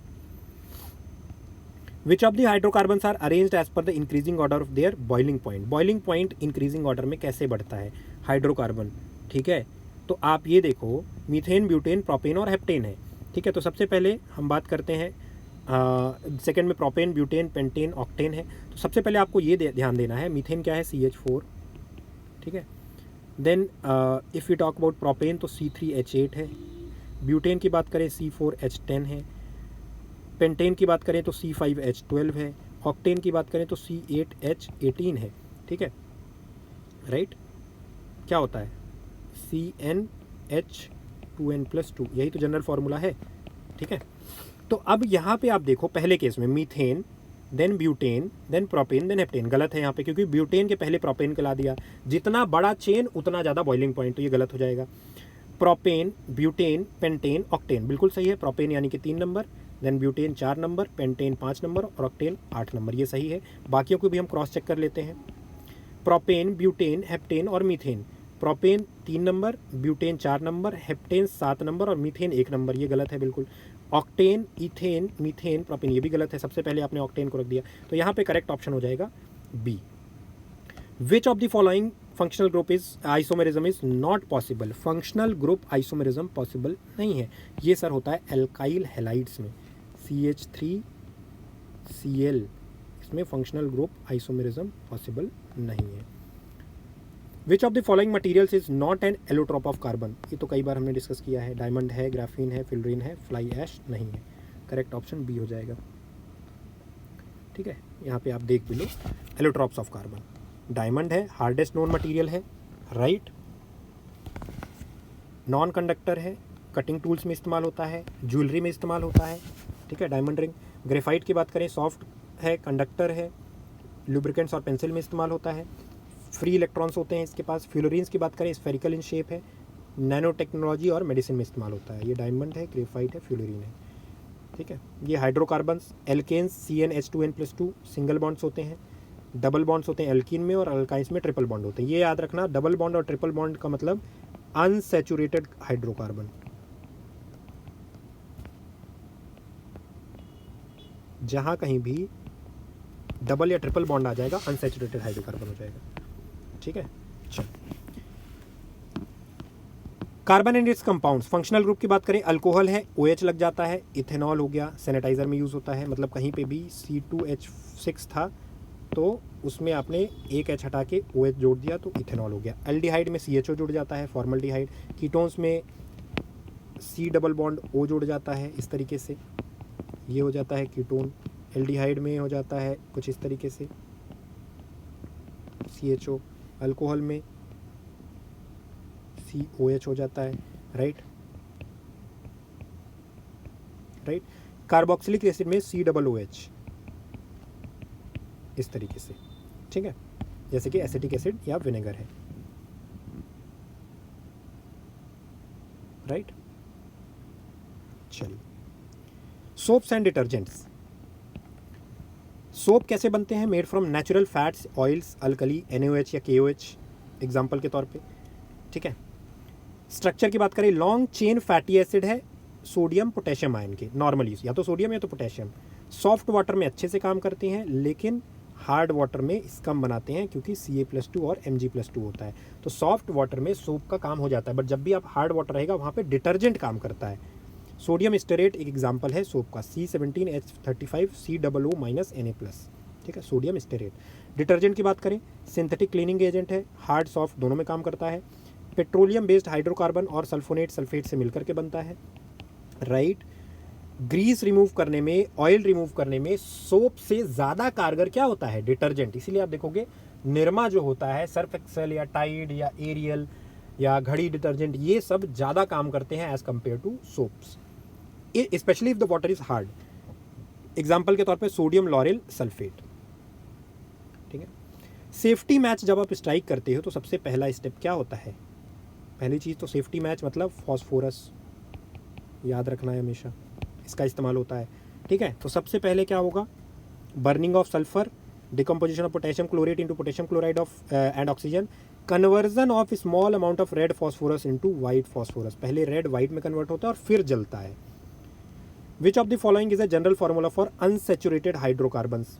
अभी अभी देखा था हमने, CnH2n+2, option number A. Bright light is found to emit from the photographer's flash gun. This brightness is due to presence of which of the following noble gas? ये बहुत आसान और अक्सर आपसे इस नोबल गैस के बारे में पूछा जाता है, फोटोग्राफी में इसका इस्तेमाल होता है, दैट इज जेनॉन, ठीक है, याद रखेंगे। ये वाइट लाइट इसी की होती है। Which of the following is the correct reactivity order of metals reacting with dilute HCl?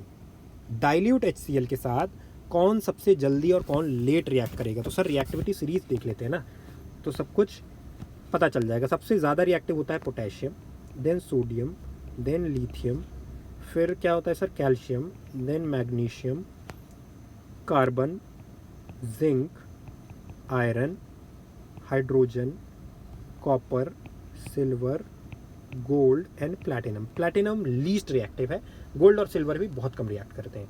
अब इसमें आप देख लो सबसे ज़्यादा किसका होना चाहिए। यहाँ पोटेशियम तो है नहीं, सोडियम भी नहीं है, लिथियम भी नहीं है, कैल्शियम भी नहीं है। तो अब क्या बचा सबसे टॉप मोस्ट, Mg बचा है, तो सबसे ज़्यादा रिएक्टिविटी Mg की होगी। नेक्स्ट नंबर किसका आएगा, एल्यूमिनियम, जिंक और आयरन में। नेक्स्ट आएगा जिंक, तो जिंक आ गया सर। नेक्स्ट नंबर किसका आएगा, आयरन का नंबर आएगा, तो Fe आ गया सर। और लास्ट में किसका आ जाएगा सर, Fe, जिंक और एल्यूमिनियम, राइट। तो यहाँ पे आपके पास इनफैक्ट यहाँ पे मैग्नीशियम से पहले यहाँ एल्यूमिनियम आएगा, यहाँ पे एल्यूमिनियम आएगा, तो आपके पास ये मैग्नीशियम के बाद एल्यूमिनियम आ जाएगा, ठीक है। एल्यूमिनियम के बाद जिंक और जिंक के बाद आयरन आ जाएगा, ठीक है, राइट, क्लियर है। आगे बढ़ते हैं।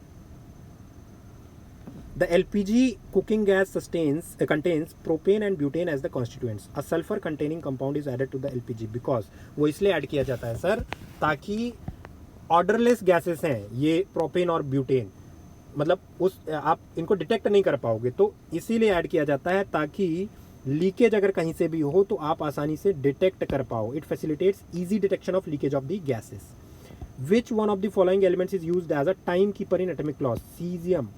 एटॉमिक क्लॉक्स में सीजियम का इस्तेमाल करते हैं हम लोग, ठीक है, याद रखेंगे ये, ठीक है। Which of the following metals is not stored under oil, oil के अंदर स्टोर हम उसको करते हैं जो हाईली रिएक्टिव होता है, जैसे ही ऑक्सीजन के कॉन्टैक्ट में आया वैसे ही रिएक्ट कर जाएगा। तो ऐसा मेटल कौन सा है जो हाईली रिएक्टिव होता है, पोटेशियम है सर, लिथियम है सर, सोडियम है सर, क्लियर। चलिए, लिथियम को instead of keeping it under oil हम क्या करते हैं, लिथियम को हम पैराफिन बैग्स में रैप करते हैं। It is wrapped in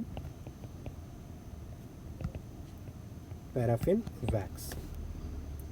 potassium nitrate is not used fertiliser, medicine, gunpowder, meat products के प्रिजर्वेटिव के तौर पे। तो पोटेशियम नाइट्रेट को हम फर्टिलाइजर में बिल्कुल यूज़ कर सकते हैं सर, पोटेशियम का इस्तेमाल होता है, मेडिसिन में भी यूज़ होता है, गन पाउडर में भी यूज़ होता है, प्रिजर्वेटिव के तौर पे हम नहीं यूज़ कर सकते हैं या करते हैं, ये यूज़ नहीं होता। ऑप्शन नंबर डी हो जाएगा सर, ठीक है। Next, identify the correct pair of elements among the following which are liquid at room temperature and standard pressure. Liquid कौन कौन से होते हैं, दो ही हैं इस संसार में, दो ही चीज़ें हैं जो लिक्विड होती हैं, मतलब संसार में नहीं, मैं आपको पीरियडिक टेबल के हिसाब से बता रहा हूँ। दो ही ऐसे मेटल्स हैं जो लिक्विड होते हैं, Hg, एलिमेंट्स हैं जो लिक्विड होते हैं, Hg और Br, ये हमेशा याद रखेंगे, ठीक है। तो आपके पास ब्रोमीन और mercury, Br and Hg।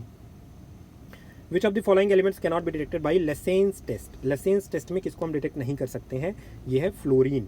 Fluorine को क्यों नहीं डिटेक्ट कर पाते हैं सर लेसेन टेस्ट में, ये बेसिकली किसके लिए होता है, नाइट्रोजन का पता लगाना, सल्फर का पता लगाना, हाइड्रोजन गैसेस का पता लगाने के लिए, टेस्टिंग के लिए इस्तेमाल होता है, ठीक है। लेकिन फ्लोरीन के केस में क्या होता है कि it does not form precipitate, ये प्रेसिपिटेट बनाता ही नहीं है लाइक अदर हैलोजेंस, क्लियर है, इसलिए हम डिटेक्ट नहीं कर पाते हैं।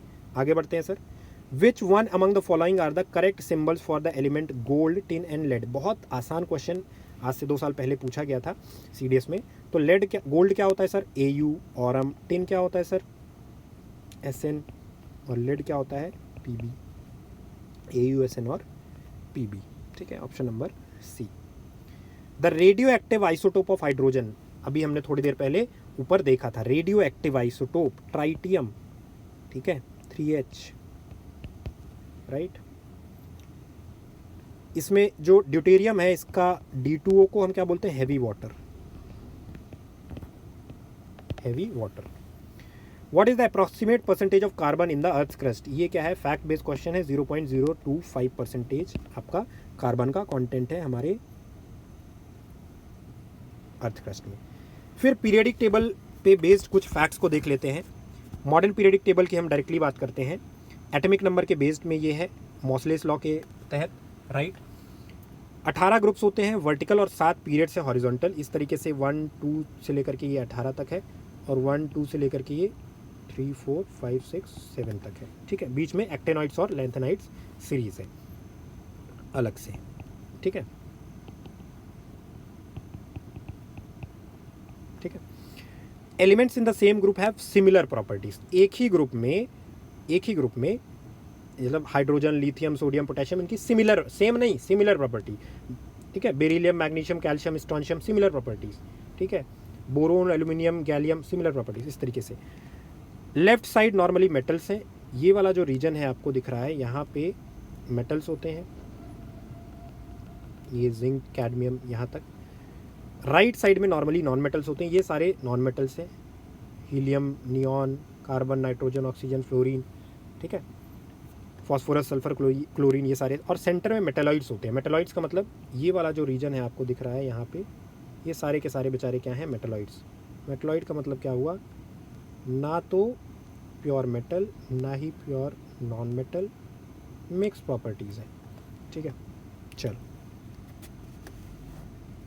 आगे बढ़ते हैं। अब ग्रुप 1 इसको क्या बोलते हैं, अल्कली मेटल्स, हाईली रिएक्टिव, जैसे सोडियम और पोटेशियम, अभी अभी हमने रिएक्टिविटी सीरीज देखी थी। Group 2 alkaline earth metals, less reactive than alkali metals, magnesium, calcium.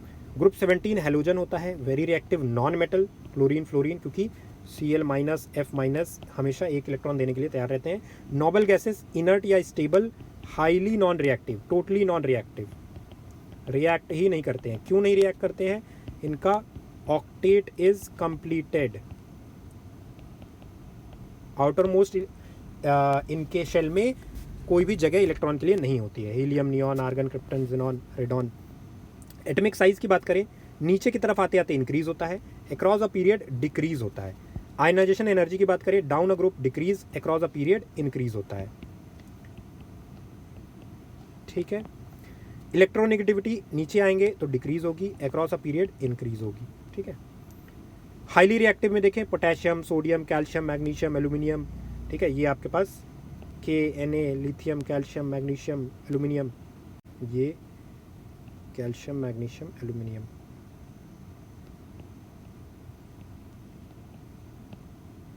ठीक है, इस तरीके से आ जाएगा। राइट, क्लियर है। चलिए क्वेश्चन को वापस से देख लेते हैं। यहाँ पे आपसे यही पूछा था कि मैग्नीशियम, एल्यूमिनियम, जिंक और फेरस में कौन होगा।